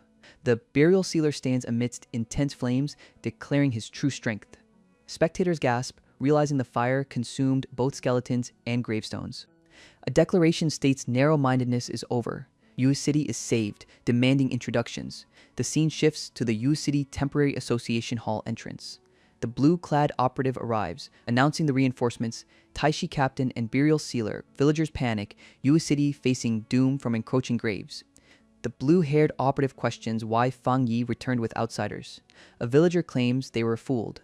This is beyond B-grade anomaly threat. Someone mentions the burial sealer and excessive provocation. Fang Yi states he accepted a request and will settle the issue himself. The burial sealer declares he will resolve the current problem. Fang Yi's red eyes glow as he observes primitive villages and ceremonies. He senses the ritual feels strangely similar to local anomalies. The villagers react with shock and strange sound effects. A wide shot shows the crowd approaching a mountain altar. The younger operative warns the ritual starts, fearing grave monsters erupting. Fang Yi, with glowing red eyes, prepares for action. He steps forward, asking who will accompany him to this activity. A massive bonfire erupts in the Yue City Plaza, drawing attention. The plaza features a central pyre surrounded by onlookers and white ribbons. Devotees cry out, begging gods for mercy and offering their lives. More people prostrate themselves, screaming for divine mercy. The holy fire suddenly extinguishes, leaving the central pillar damaged. The villagers realize the gravestones are spawning skeleton monsters again. Horrifying skeletal figures rise from the ground amidst purple smoke. Panic ensues as people scream and flee the rising undead horde. An elder pleads, calling this a trial sent by the heavens. A mother clutches her crying child, desperately hoping for divine salvation. A scream rings out as skeletons attack, one grabbing a fleeing person. The small child watches in horror as her mother is dragged away. Villagers stare upward in shock as something intense occurs above them. People cry out, recognizing the massive flames as heavenly fire. A hand reaches down, pulling someone from the scorching heat. A silhouette stands atop the pillar amidst towering flames, declaring no need to pray. Fang Yi states clearly there are no gods, only his impending action. They will not come. The remaining villagers prostrate themselves, overwhelmed by the display. Crying survivors hail the manifestation, believing the god eradicated the disaster. They beg the divine being for salvation from the remaining skeletons. Fang Yi lets out a weary sigh amidst the glowing embers. He raises his hand, dark energy swirling around him. Fang Yi commands the Twilight Fire domain to unfold. A massive crimson sphere dominates the sky as skeletal hands reach up. Fang Yi clarifies his identity. Taishi Captain, codename Burial Sealer. The onlookers are stunned, questioning the nature of this power. The blue-haired operative confirms Fang Yi's legendary status to her shocked comrades. She recounts his feats, eradicating Calamity-class anomalies in major cities. Fang Yi soars through the air, fire blazing around his hand. Rumors spread that headquarters made him an honored guest. Amidst purple shadows, Fang Yi descends toward skeletal horrors in the town. The system confirms the Twilight Fire domain absorbs attributes, enhancing Yang. He leaps down, wielding an enhanced Crimson Fire blade. Fang Yi unleashes the attack, shouting his goal to liberate Yue City. The immense fire engulfs the area, battling the purple ghostly flames. Survivors cheer, proclaiming heaven has not abandoned Yue City. They realize the threat is gone. Both graves and bones vanished. The text warns that the light pillars have increased in intensity. More ominous sound effects accompany the rising purple energy. An urgent announcement declares a fluctuation in the Jinming district. The blue-haired operative and the white-haired woman react with alarm. More purple light streams upward, meeting a dark, swirling mass above. A shocking realization. Another anomaly king, Fang Yi, stands ready, a golden aura surrounding him against a monstrous green skull. A system prompt begins analyzing an unknown attribute detected. The analysis confirms the attribute. Death attribute. The massive skeletal entity looms, its green eyes burning over Fang Yi. Fang Yi, enveloped in yellow energy, senses a very troublesome aura. The death attribute entity is wreathed in black tendrils, glowing intensely green. Fang Yi's expression hardens, reacting to the overwhelming presence. He feels intense mental distortion, his brain being polluted by a nauseating sensation. Observers question if a fully evolved anomaly king has already been born. The deathly aura is declared stronger than anything faced before. Fang Yi unleashes his power, pushing back the incoming black tendrils with yellow light. A close-up shows Fang Yi's determined, red-glowing eye. He swings his fiery blade, cutting through the dark spectral attacks. Fang Yi explains Yang restrains dark and death is a branch of dark. The massive green-eyed skull looms over Fang Yi's successful counterattack. The blue-haired operative reacts with stunned silence and wide eyes. Meanwhile, in Taishi, a dark-haired woman expresses worry. Calling out Kuzan, the woman on the cliff reassures herself it's a normal mission, despite her fear. She regrets not going to Yue City with her cousin, knowing his strength. A woman on the phone reports receiving news about Yue City's lockdown. The grim update continues. Your cousin is in trouble near the mountains. At the Taishi Spirit Chi Association, despair sets in over the situation. A chilling question arises. Has the Burial Sealer truly fallen? Doubts surface about humanity's resistance if even the Burial Sealer failed. Shen City HQ convenes, lamenting the association's negligence toward Yue City. They note a B-grade fluctuation spawned an anomaly king. Conclusion: anomaly kings must be eliminated before their evolution completes. Guyuru interrupts, questioning the timing of such pronouncements. She declares firmly, I'm going to Yue City. A blue-clad operative shouts in protest. You're a Shen City Corps awakener. The speaker states the military mobilized forces to break through. Gu Yuru reflects on recent losses, a Vajra realm venerable, now a national pillar. She challenges the inaction. Abandon Yue City, refuse to fight anomalies. The blue-clad operative demands clarification. What do you mean, Gu Yuru? The operative yells that the Burial Sealer insisted on going to Yue City. He stresses that one wrong step means death in this Spirit Chi revival era. Gu Yuru retorts sharply. Why bother resisting or cultivating then? She recalls Elder Wu sacrificing himself to seal the Shen City threat. Why not just abandon Shen City and await extinction instead? Guyuru unleashes power, forcing the others back in the meeting room. They restrain her, arguing they must protect their core members. She spits the word cowards, refusing to accept the loss easily. She insists she witnessed the Burial Sealer's strength firsthand. The scene shifts to the Yue City outskirts where military vehicles wait. A subordinate asks Elder Wu if they should retreat from the threat. Another operative screams in denial, finding the situation impossible. The dark-haired woman declares everyone has done enough, volunteering to go to Yue City alone. The scene shifts to Yue City Plaza, filled with gravestones and green spectral energy. Close on two prominent gravestones bearing the names Su Qingying and Chen Ruo. A man rises from a coffin, enveloped by writhing green centipede-like energy. The entity notes individual anomalies are weak, despite the B-grade threat level. A close-up reveals the man's face, eyes completely blacked out. A system notification confirms the implanted death brand has activated successfully. Another system box announces the trial of the death brand is now over. The man scoffs, finding the death brand trial almost kind compared to the Death King. He faces a colossal skeletal entity with glowing green eyes. He states he never wants to repeat the experience of the rebirth trial. Realizing he was locked onto by the Death King's ability, he made a swift decision. A system message confirms he implanted the death brand, learning all its abilities. Another combatant erupts in a terrifying red aura, face contorted in power. The man stands small beneath the massive green Death King entity. Text confirms the Death King's certain death rule is now active on him. A system message declares he has died, triggering the first step of the death brand. Upside down, the man smiles faintly as the system detects the brand on the Death King. The second stage of the death brand ability is triggered by this detection. The system announces the final stage. The death trial will now commence. Text explains the death trial is the threefold ordeal imposed by the brand. A complex visual shows a fiery red entity above a skull, with colored orbs below. The fire attribute ability, Mystic Yellow Spring, is unlocked, burning eternally. Text warns the body will face death's curse, collapsing endlessly. Text promises the gates of hell opening, evil spirits escorting to burial. The man states he barely passed the death brand skill trial using all strength. Close on the man's face, red eyes glowing, declaring the real battle starts now. He resolves to confront the Death King's certain death rule with green energy swirling. A hand crackles violently with intense blue shattering energy. The green-eyed skeletal entity looks on with confusion and suspicion. Blue energy blasts downward, striking a massive object from above. The man dives away as the object shatters from the powerful blue impact. A massive explosion erupts from the ground in a burst of green light. The Death King entity rises from the green devastation, towering over the area. A silhouette ascends through swirling, light green clouds above. A split panel shows the man's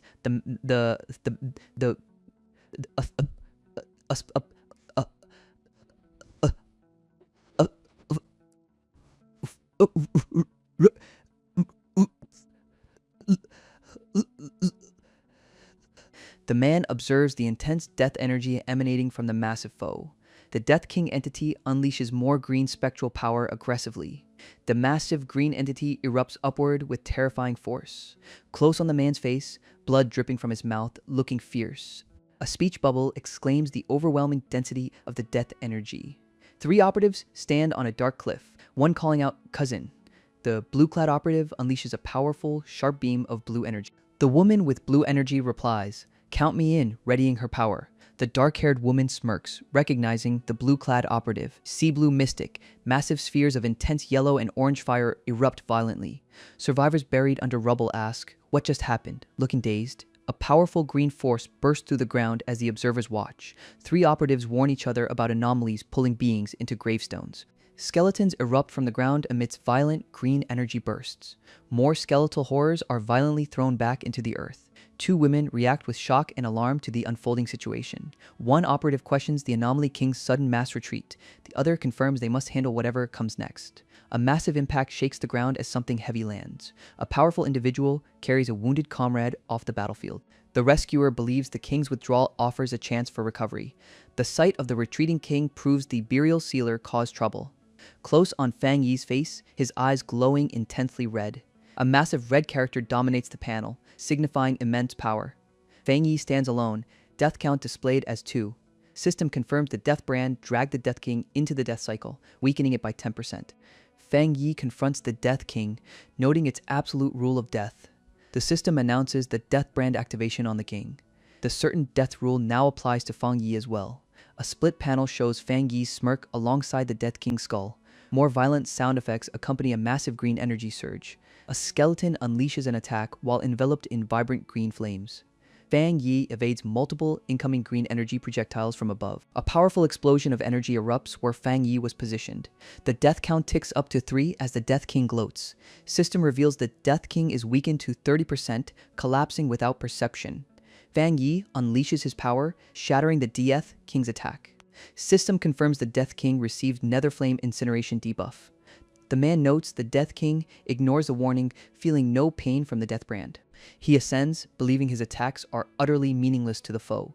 Close on the Death King's massive skull, glowing with malevolent green eyes, death count hits 4, the Death King weakening by 45%. Mark collapse of death is successfully triggered. The man's face cracks with green energy, declaring it's starting again. A colossal skeletal hand reaches down, snatching the man from the air. The man challenges the entity, asking what it has become. His expression hardens, now wreathed in intense green corruption. He flashes, now engulfed in brilliant, defiant yellow flames. The Death King reacts with confusion, holding a small orange flame. System updates. Death count is now 5.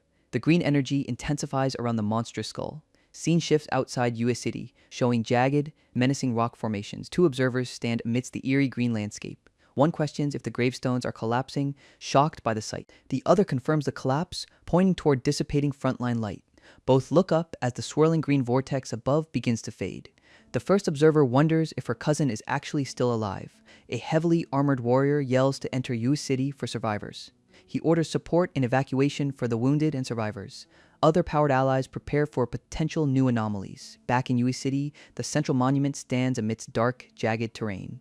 A hand bursts upward from the cracked ground. Suddenly, the entire scene collapses with a dramatic announcement. The blue-haired operative focuses, realizing the danger of the gravestones. A character desperately strikes a gravestone, calling out for Chenruo. They discover Chenruo, alive inside, confirming she didn't vanish like her sister.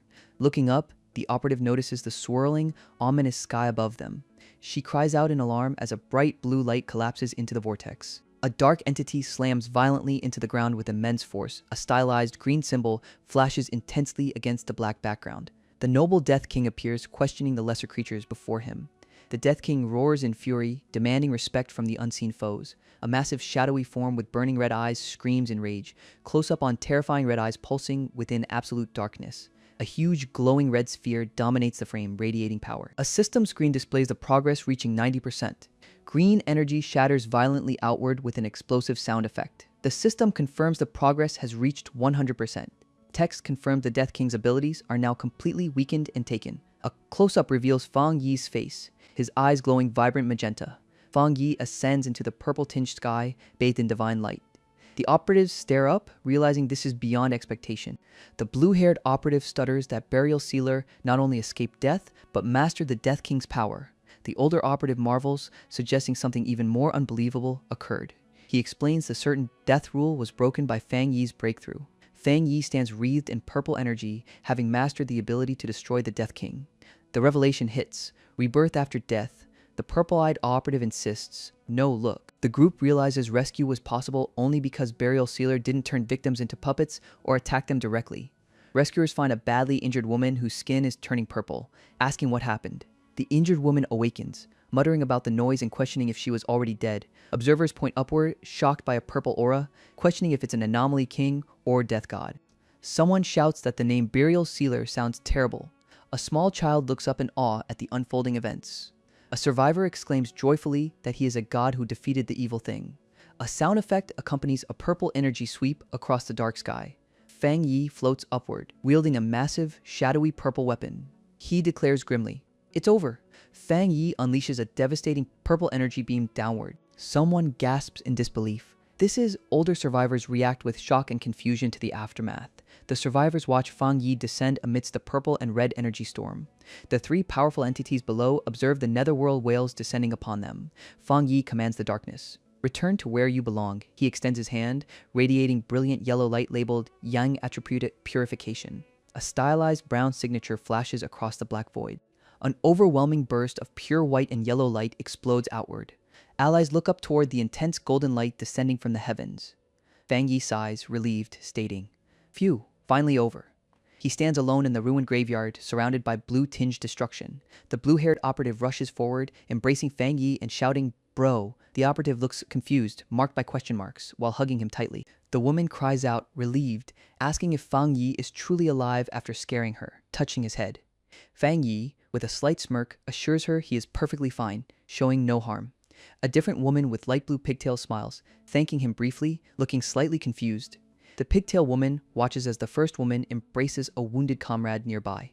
Fang Yi asks if the sister of the wounded individual is still alive, his red eyes glowing. He concludes that her survival is the best possible outcome they could have hoped for. Elder Wu, armored and stern, reports that the estimate or assessment is now complete. Elder Wu mandates proper execution of post-disaster reconstruction and compensation plans. The light blue-haired operative confirms Shen City will also open an aid channel. The purple-haired operative, named Jialan, asks Elder Wu about announcing the spiritual qi revival. Jialan feels insignificant, questioning how long pioneers must hide this truth from the public. The narrative explains people are preparing for the apocalypse even without awakening. Elder Wu reassures Jialan she doesn't need to carry everyone's fate alone. He states every pioneer has their own mission, and their efforts are sufficient. The light blue-haired operative notes they initially came to support Burial Sealer. She adds that meeting him is now unnecessary since he is handling things. Elder Wu observes that Fang Yi seems very busy with his current tasks. A small group cheers for Fang Yi, proclaiming his status at the top of Xia Nation's pillars. A massive crowd hails Fang Yi as their god, thanking him for saving them from becoming ghosts. Elder Wu declares announcing the defeat of the Anomaly King is a deterrent to other nations. He insists they must keep Burial Sealer's records and abilities strictly confidential. Others reveal that countries A, B, and C investigated Fang Yi since his fame. They admit that despite investigation, they know none of his core data or abilities. The silhouette of Fang Yi, wreathed in purple energy, stands over the globe. This achievement means Xia Nation grasped the rules of a king, something the Blue Star lacked. Text confirms the need for the Yue City treasure, the Yang Attribute Spirit Crystal.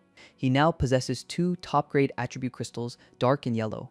Fang Yi stands under falling water, his muscular back exposed. System announces successful compilation, obtaining the dark attribute technique, Death Traverse. Fang Yi appears cloaked in purple darkness, stepping forward with the new skill. He notes Death Traverse is just a teleportation skill, despite sounding mystical. Walking down a sterile hallway, Fang Yi appears calm and composed. He demonstrates spatial teleportation, the ultimate escape skill appearing instantly. Acknowledged by the Death Brand, he can now absorb dark power directly. His control over dark spirit power has improved significantly.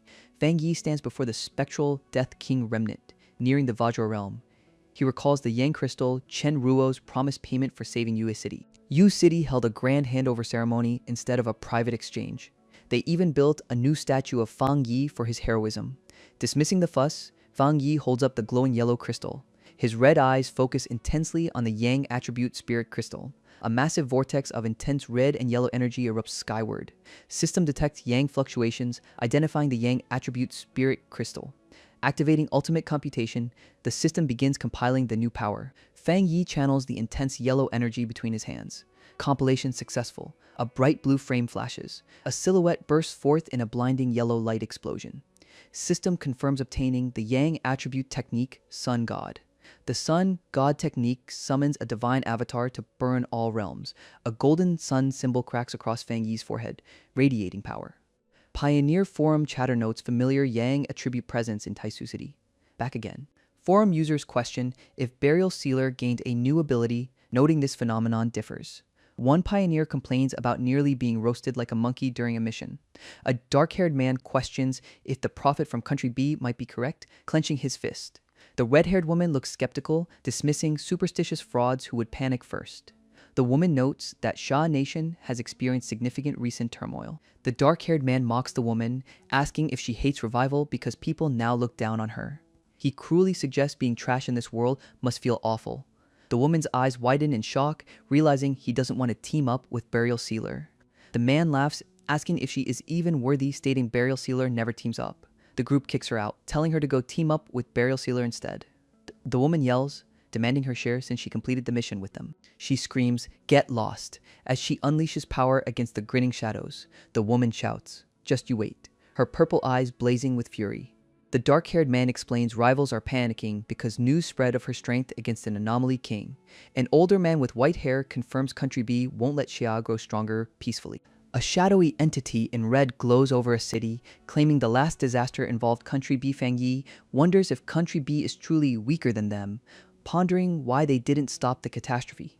The older man confirms predictions showed disaster striking Country B first, but it hit Shen City. The older man admits he hadn't considered that point. Back in an office, Fang Yi interacts with a laptop while a white-haired operative watches. A close-up shows a hand aggressively striking the laptop keyboard. A system notification confirms Burial Sealer V, boasting the apocalypse can't match his breakthrough speed. Observers react in shock, questioning if Burial Sealer is breaking through again toward the Vajra realm. Other powered allies marvel at Xia Nation standing atop the new era of spiritual Qi revival. The system notes the yang and dark attributes are dangerous but full of opportunities. Headquarters informs them departure for the mission is scheduled for tomorrow morning. Fang Yi agrees, seeing a perfect chance to test his two new abilities. He stands in a rugged vehicle speeding through a rocky canyon. A sharp sound effect rings out as shadows stretch beneath the arriving people. Fang Yi notes the large escort, realizing they set up real-time monitoring. His red eyes fix forward, showing intense focus amidst the grim environment. Outside the restricted zone, a massive dark storm swirls above the mountains. Someone questions the identity of the approaching figures. The woman explains they are pigs from Shen City and Hai City. She adds they are all 3-star spirit creation realm talents. The hidden pioneers behind them are noted as top performers in past zones. Song Yiming introduces himself, a Hai City elite pioneer with dual windfire attributes. Wang Lan introduces himself as Hai City's new captain, water attribute pioneer. Fang Yi offers a curt greeting to the newcomers. He confirms everyone knows the danger of the bailing restricted zone. The woman instructs everyone to break through the dark storm curtain alone. Fang Yi notices the two newcomers staring intently at him. Song Yiming scoffs dismissively at Fang Yi. Song Yiming declares he will go first, drawing a glowing red sword. He admits half the reason he joined was to see Burial Sealer's power. Song Yaming is amazed Fang Yi mastered the dark attribute after Yue City. Song Yaming unleashes his wind and fire power, pushing it to the extreme. The woman observes that Burial Sealer already mastered both his attributes. Song Yaming finds penetrating the dark storm easy due to his fire attribute. One operative notes, Yang attribute feels cold and repulsive to the body, not strong. The other suggests Yang compatibility might stem from his fire attribute. The first operative agrees, stating passing the dark curtain earlier felt worse. He wonders about the rumors concerning Burial Sealer outside. The second operative expresses a desire to witness Burial Sealer's true capability. A sudden shout of danger erupts as yellow lightning flashes.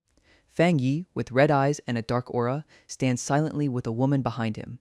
The brown-haired man asks the newcomer, "You!" A younger operative and the brown-haired man look shocked at the arrival. Someone confirms their presence, asking how they achieved that feat. The speaker exclaims the dark storm curtain is being forcibly split without regeneration. Fang Yi simply replies, "Very simple," he explains, using stronger, higher quality Yang attribute to suppress the dark attribute. He adds that while it drains spiritual energy, Yang naturally restrains dark power. Fang Yi regrets only bringing Jialan for safety, not more pioneers. The brown-haired operative reacts with shock, exclaiming he said, "Simple?" The younger operative questions if Fang Yi is in the same realm, noting the difficulty. The woman with long hair smiles, stating every genius pioneer shatters one's worldview. Fang Yi responds with a slight, knowing smirk. The Xia pioneers descend into the cavern where the other group waits. The brown-haired operative questions Fang Yi's power level, only A level. He then decides to test the dark attribute power anyway. I can give it a try. Fang Yi rushes forward with glowing red eyes, followed by his allies. 3 imposing figures from Country B exit the darkness. Fang Yi observes them, asking if those are people from Country B. Xia forces warn intruders this area belongs to them, demanding immediate departure. The blonde man boasts that times have changed, claiming rightful opportunities due to superior strength. The dark-haired operative questions their philosophy. Only the strong deserve opportunities. The blonde leader senses their auras are suppressed, noting Jialan and Song Yiming are superior. A stark command rings out, "Then get lost." Fang Yi's red eyes glow intensely, a chilling smile playing on his lips. A voice announces locating 3 Country B intruders in the northwest quadrant, ordering expulsion and increased monitoring. Jialan and her allies stand ready, the purple-haired woman towering over the others. A massive red sound effect dominates the dark background. The blonde invader challenges them, asking if they refuse a toast only to forfeit. A shocking revelation, a dark attribute pioneer. A split panel shows determined eyes on the left, sheer terror on the right.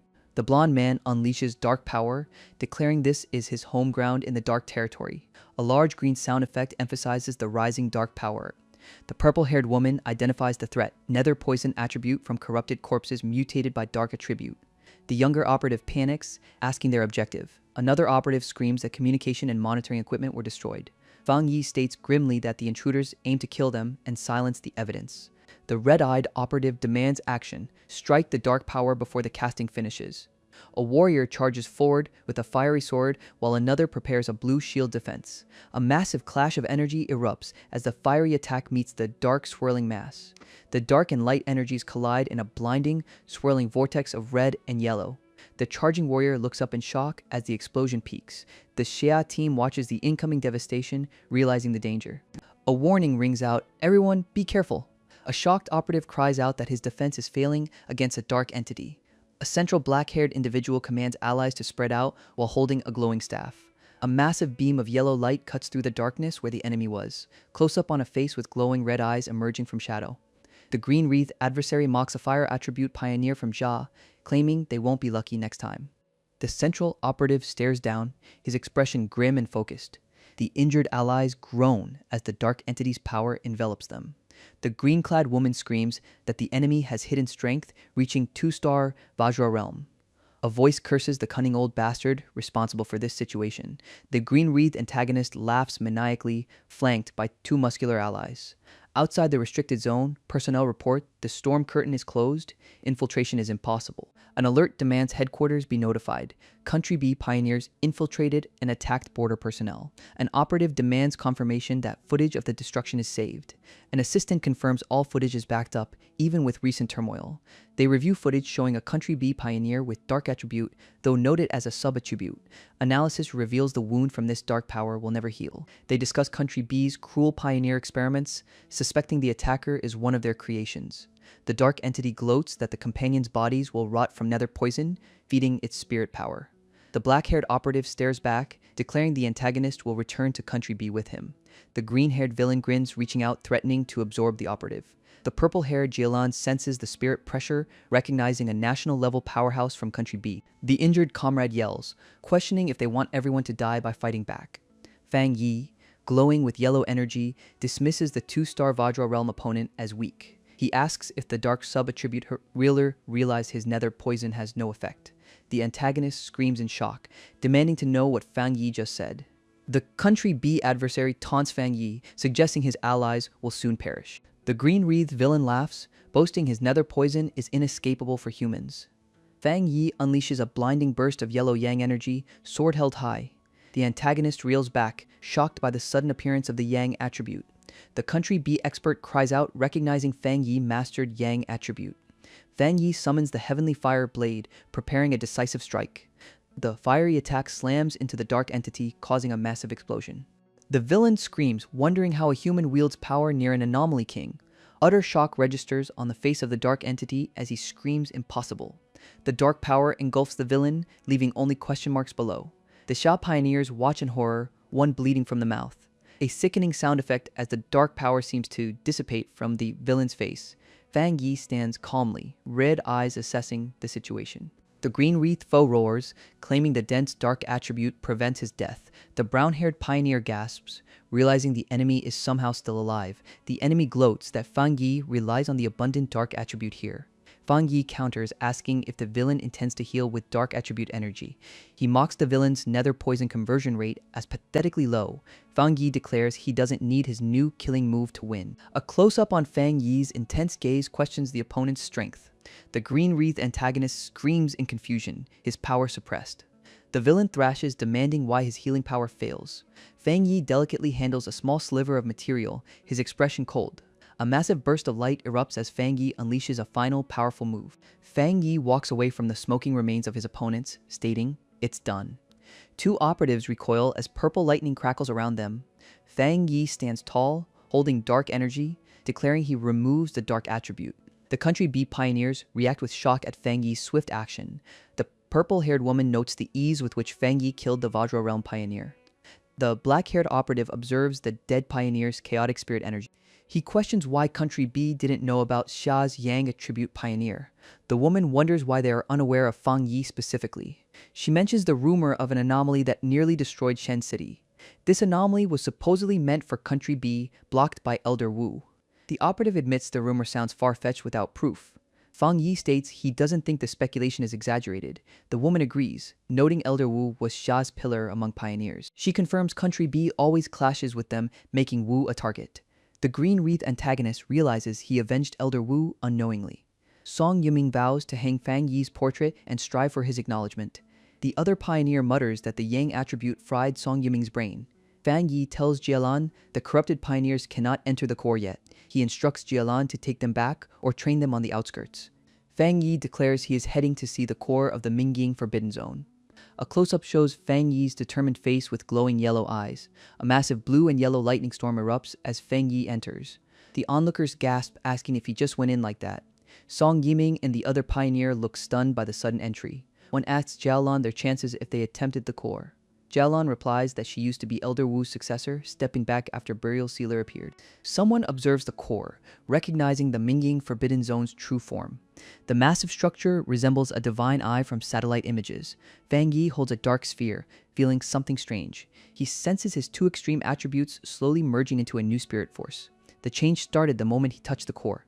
A system notification declares the turbid Yang attribute is newly formed. His hand manifests the swirling purple and yellow energy. The system begins data acquisition and compilation. A close-up shows the dark sphere swirling intensely in his palm. The fusion of Yang and dark energy surrounds Fang Yi. His eyes glow white as a new technique is revealed: Spirit Turbid Eye Arts.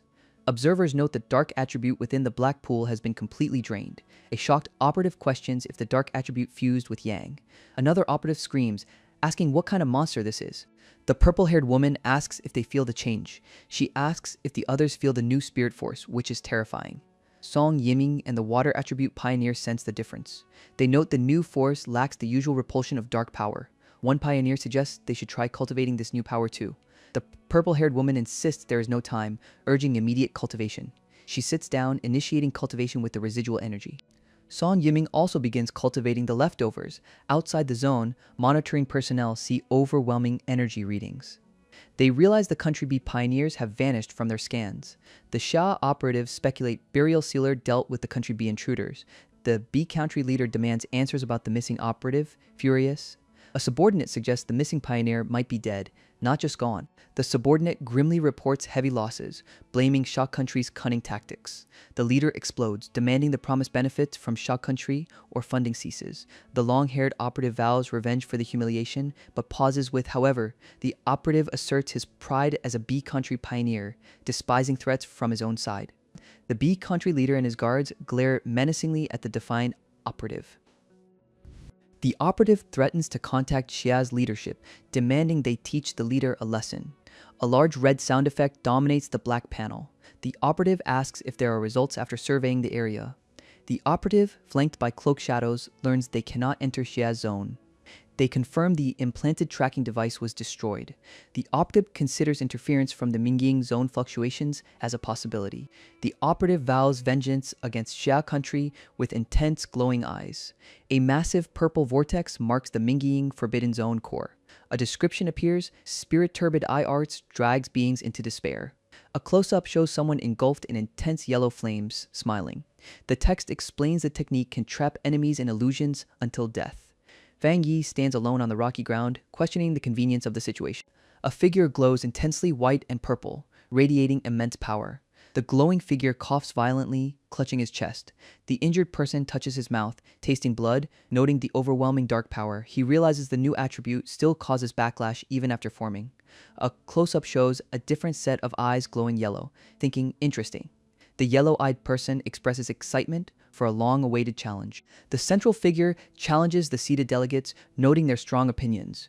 The Country B Alliance leader demands their bodies serve as experimental fodder. A subordinate pleads not to be experimented on, questioning the leader's certainty. The Country B leader stands above the earth, shadowed figures looming around him. He declares the Sha national captain useless, promising a personal lesson for Sha Country. The scene shifts to a Grand Blue Star United Nations conference hall overlooking a city. Representatives argue in the hall, stating Sha Country has gone too far this time.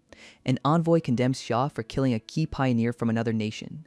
The E-Federation envoy warns against internal slaughter with global catastrophe approaching. Someone laughs loudly, stating the defeated pioneers deserve their fate. Xia Country's star god commander, Wu Qianyu, appears in heavy armor. Wu Qianyu dismisses bottled water as unsanitary for his subordinates. He orders his guards to fetch cooling chrysanthemum teas instead. The commander states all major nations agreed to no conflict during the spiritual Qi revival. The Country B leader demands an explanation, questioning if they are worthy. The leader flares with yellow energy, asserting Xia pioneers struck first. He mocks the opposition for crying foul, fitting their nation's style. An observer asks why Mr. Wu is so forceful today, usually being courteous. The Country B leader dismisses accusations, demanding evidence for the claims. He senses something wrong in Xia, realizing their top powerhouse has returned to peak strength. The leader vows to provide proof, displaying images of the Country B intruders. He plainly states Country B pioneers trespassed to seize Xia's opportunities. The display shows the intruders sabotaged recordings and attempted murder first. The Xia commander declares the intruders deserved slaughter, calling them dogs. Witnesses react in shock to the presented evidence of aggression. The dark entity is violently struck, recoiling from the attack. The B country leader mocks the previous display, ordering his people back. The struck adversary groans, calling for the alliance leader. Someone shouts urgently to summon medical assistance immediately. The B country leader stares intensely with a cold, calculating expression. He questions how many more feats Burial Sealer will perform for Xia country. Observers approach the Minging restricted zone swirling vortex. The Xia pioneers sense terrifying energy fluctuations emanating from the core. The purple-haired woman worries Burial Sealer might face danger inside. Fang Yi stands alone within the swirling purple energy field. Intense yellow energy radiates outward from the protagonist's eyes. A massive burst of yellow power erupts, shaking the very ground. System confirms absorption of the Spirit Turbid Eye Arts technique. A silhouette radiates overwhelming purple energy, eyes glowing ominously. System confirms the body will no longer reject the dark attribute. Fang Yi declares intent to test the newly absorbed technique. The protagonist adjusts his gaze, eyes glowing vibrant purple. He activates the new power, Spirit Turbid Eye Arts. A close-up shows Fang Yi's determined face amidst shattering purple shards. He contemplates the technique, trapping victims in illusions of past experiences. The protagonist finds the illusionary trapping mechanism interesting. The technique creates illusions where every trial becomes a death sentence for others. The B country operatives are shown trapped in a massive web of purple energy. He realizes the terrifying potential when combined with the Deathbrand effects. Fang Yi stands between extreme ice and raging fire, ready to combine powers. Intense yellow and purple energy explodes from the ground. Fang Yi, eyes glowing red, asks if that was all the opponent had. A split panel shows Fang Yi's blue-eyed side and a fiery yellow-eyed entity. Fang Yi unleashes a massive burst of blue lightning toward the golden entity. Fang Yi floats upward, his cloak billowing, declaring the breakthrough happened here. Observers react with shock, asking if he actually succeeded. A terrifying storm of energy rages, causing onlookers to panic and scream. A vehicle is violently thrown and smashed into the rocky terrain. A monitoring operative reports the energy exceeded measurable limits, blowing past the scale. The operative explains the storm curtain blocked readings, destroying their instruments. He suspects someone just broke through a major barrier. Another operative wonders if this is a legendary Burial Sealer. The question hangs, did he break through to the Vajra realm? Observers survey the crater, noting the horrifying scene of lightning strikes. They confirm the spiritual energy in the restricted zone is completely drained. One states that Burial Sealer took nearly everything, even surpassing their combined absorption. The purple-haired woman calls Fang Yi a bottomless abyss of energy. She is glad the energy went to him instead of the Country B intruders. Several operatives rush forward across the rough ground. A brown-haired operative reacts with wide-eyed shock. A silhouette radiates overwhelming golden aura, announcing his presence. The oppressive presence feels like Mount Tai pressing down on the observers. The green-clad operative laughs, claiming this power means a faster Vajra realm breakthrough. Fang Yi stands bathed in golden light, greeting everyone. The observers confirm he reached the Vajra realm.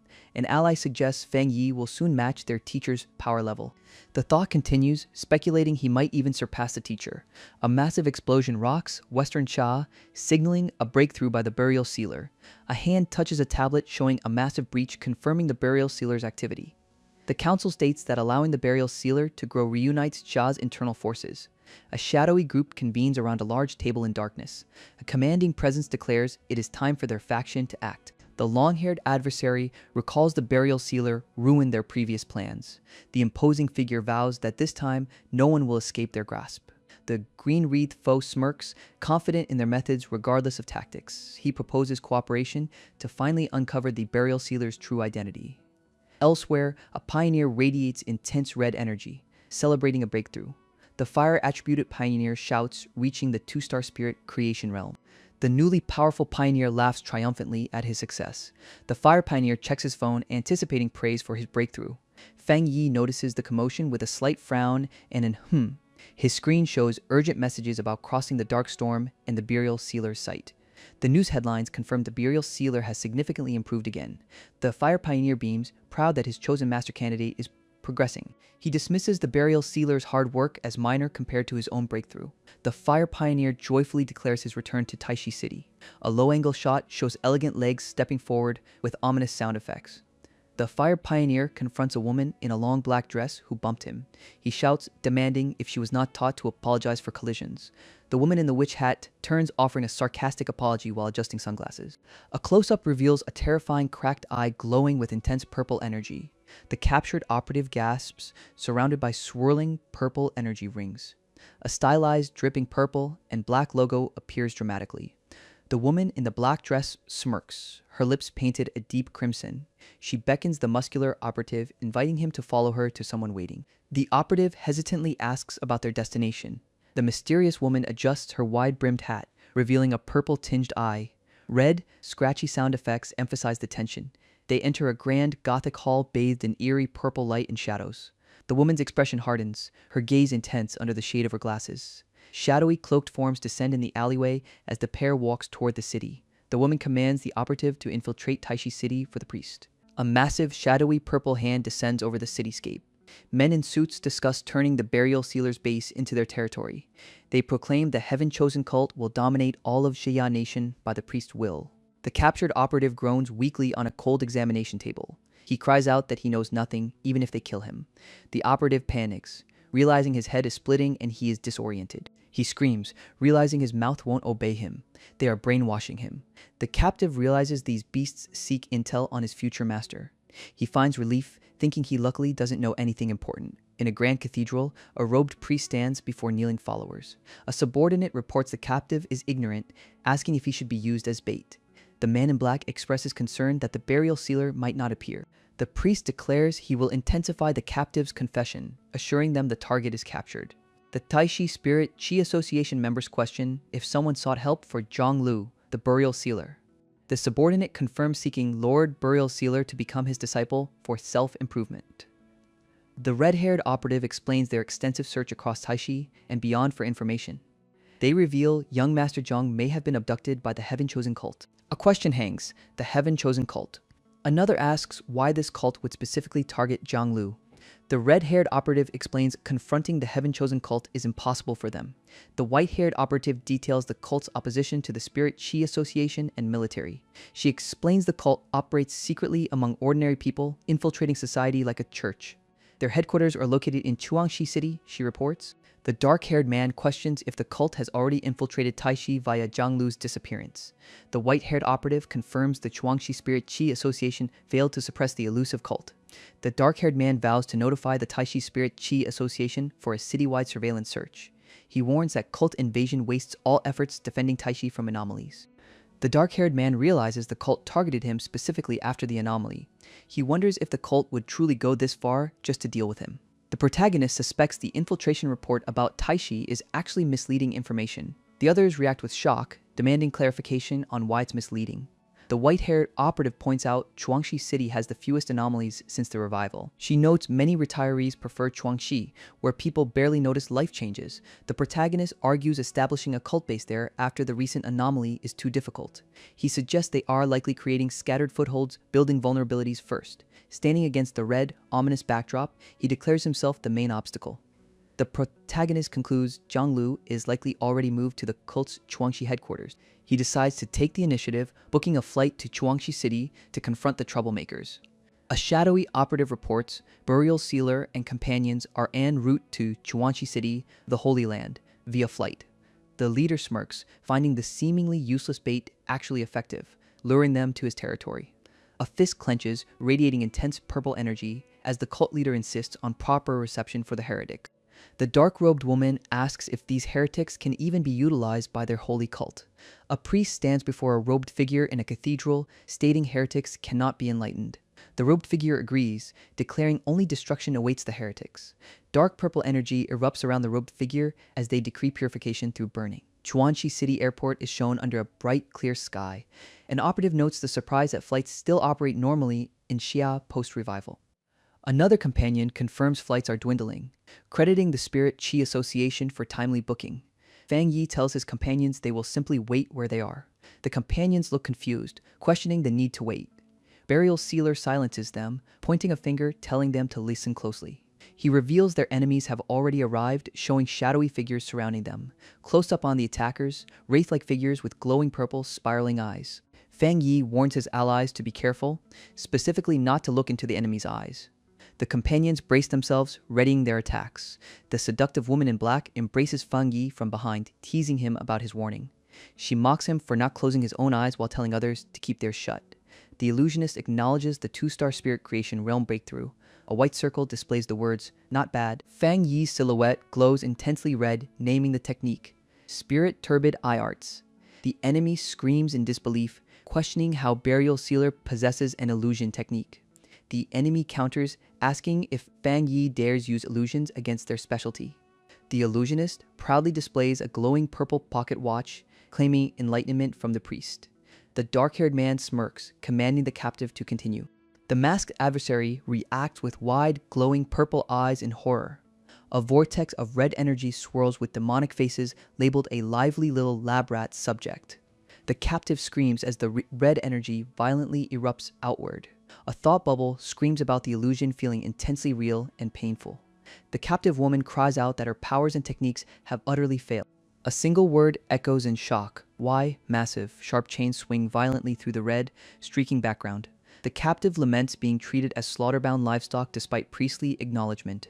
The hooded figure hangs crucified on a cross amidst raging orange flames. She insists she is different, the chosen one selected by God. Chains bind the figure to the cross as small red entities swarm the darkness. A small, confused utterance. Huh. A close-up reveals the captive's determined, yet shadowed expression. The captive screams, suddenly attacked by a monstrous black and red entity, asking, "Who am I?" Another bubble asks the immediate question, "Where am I?" Fang Yi, glowing faintly, floats above the kneeling, terrified cultist, who whispers, "Lord Priest." Fang Yi coldly assesses the captive's weakness, noting she will surely die if pushed further. He decides to extract information first before sending her to the afterlife. Fang Yi demands she reveal everything about the heaven-chosen cult's purpose. The terrified cultist reveals the priest said eliminating the Burial Sealer completes their plan. Fang Yi presses for the grand plan, the priest's location, and Zhang Lu's whereabouts. The captive stammers that the priest is at the holy altar, begging for someone to save her. A massive close-up on a wide, terrified eye glowing intensely purple. The cultist screams as a blade strikes upward, piercing her throat. A restriction seems triggered, likely the priest doing when a believer speaks out. The operative who was captured has apparently died quite thoroughly. Burial Sealer stands over the downed cultists, observing the scene in the woods. Fang Yi demands the enemy reveal what tricks they placed on his subordinates. The robed cultists angrily shout disrespect toward the priest. They vow to capture the Taishi captain alive to make the heaven-chosen cult famous across Xia. They warn Fang Yi to surrender, or their companions will die. Burial Sealer refuses their demand, summoning a blazing yellow energy blade. He pauses, realizing something important about the situation. A close-up shows Fang Yi's eye glowing intensely red. The cultists are all 3-star spirit creation realm, some nearly breaking through. Their illusion techniques are strong enough to challenge an entire city's spirit Qi association. However, their steps feel unstable, their confidence rings hollow. A chaotic scene erupts as Fang Yi attacks the remaining cultists. The Burial Sealer unleashes his fiery attack, striking down an enemy. The targeted cultist shows extreme shock and fear from the close-range assault. Fang Yi stands over the defeated enemies, one holding a glowing purple orb. Burial Sealer looks down, his expression cold and assessing. The cultist holding the orb reveals a shadowy priest within the purple light. Fang Yi scoffs, telling the cultists not to lie to others, believing their own falsehoods. He notes Chuanxi City is protected by military zones, questioning the source of their anomalies. Fang Yi accuses them of deceiving the masses for wealth and cultivation breakthroughs. Inside a grand cathedral, a robed priest stands before an altar. The priest declares the cult's methods are despicable. The robed woman smirks, mocking Fang Yi's accusation. The cultist proclaims their path of evolution leads to a glorious future. Loud impact sounds accompany a clash of yellow energy and purple aura. Burial Sealer descends rapidly, eyes glowing red, holding a curved golden weapon. He declares that since they believe the weak must die, they all deserve death. A massive impact occurs as burial sealer's strike meets the enemy's defense.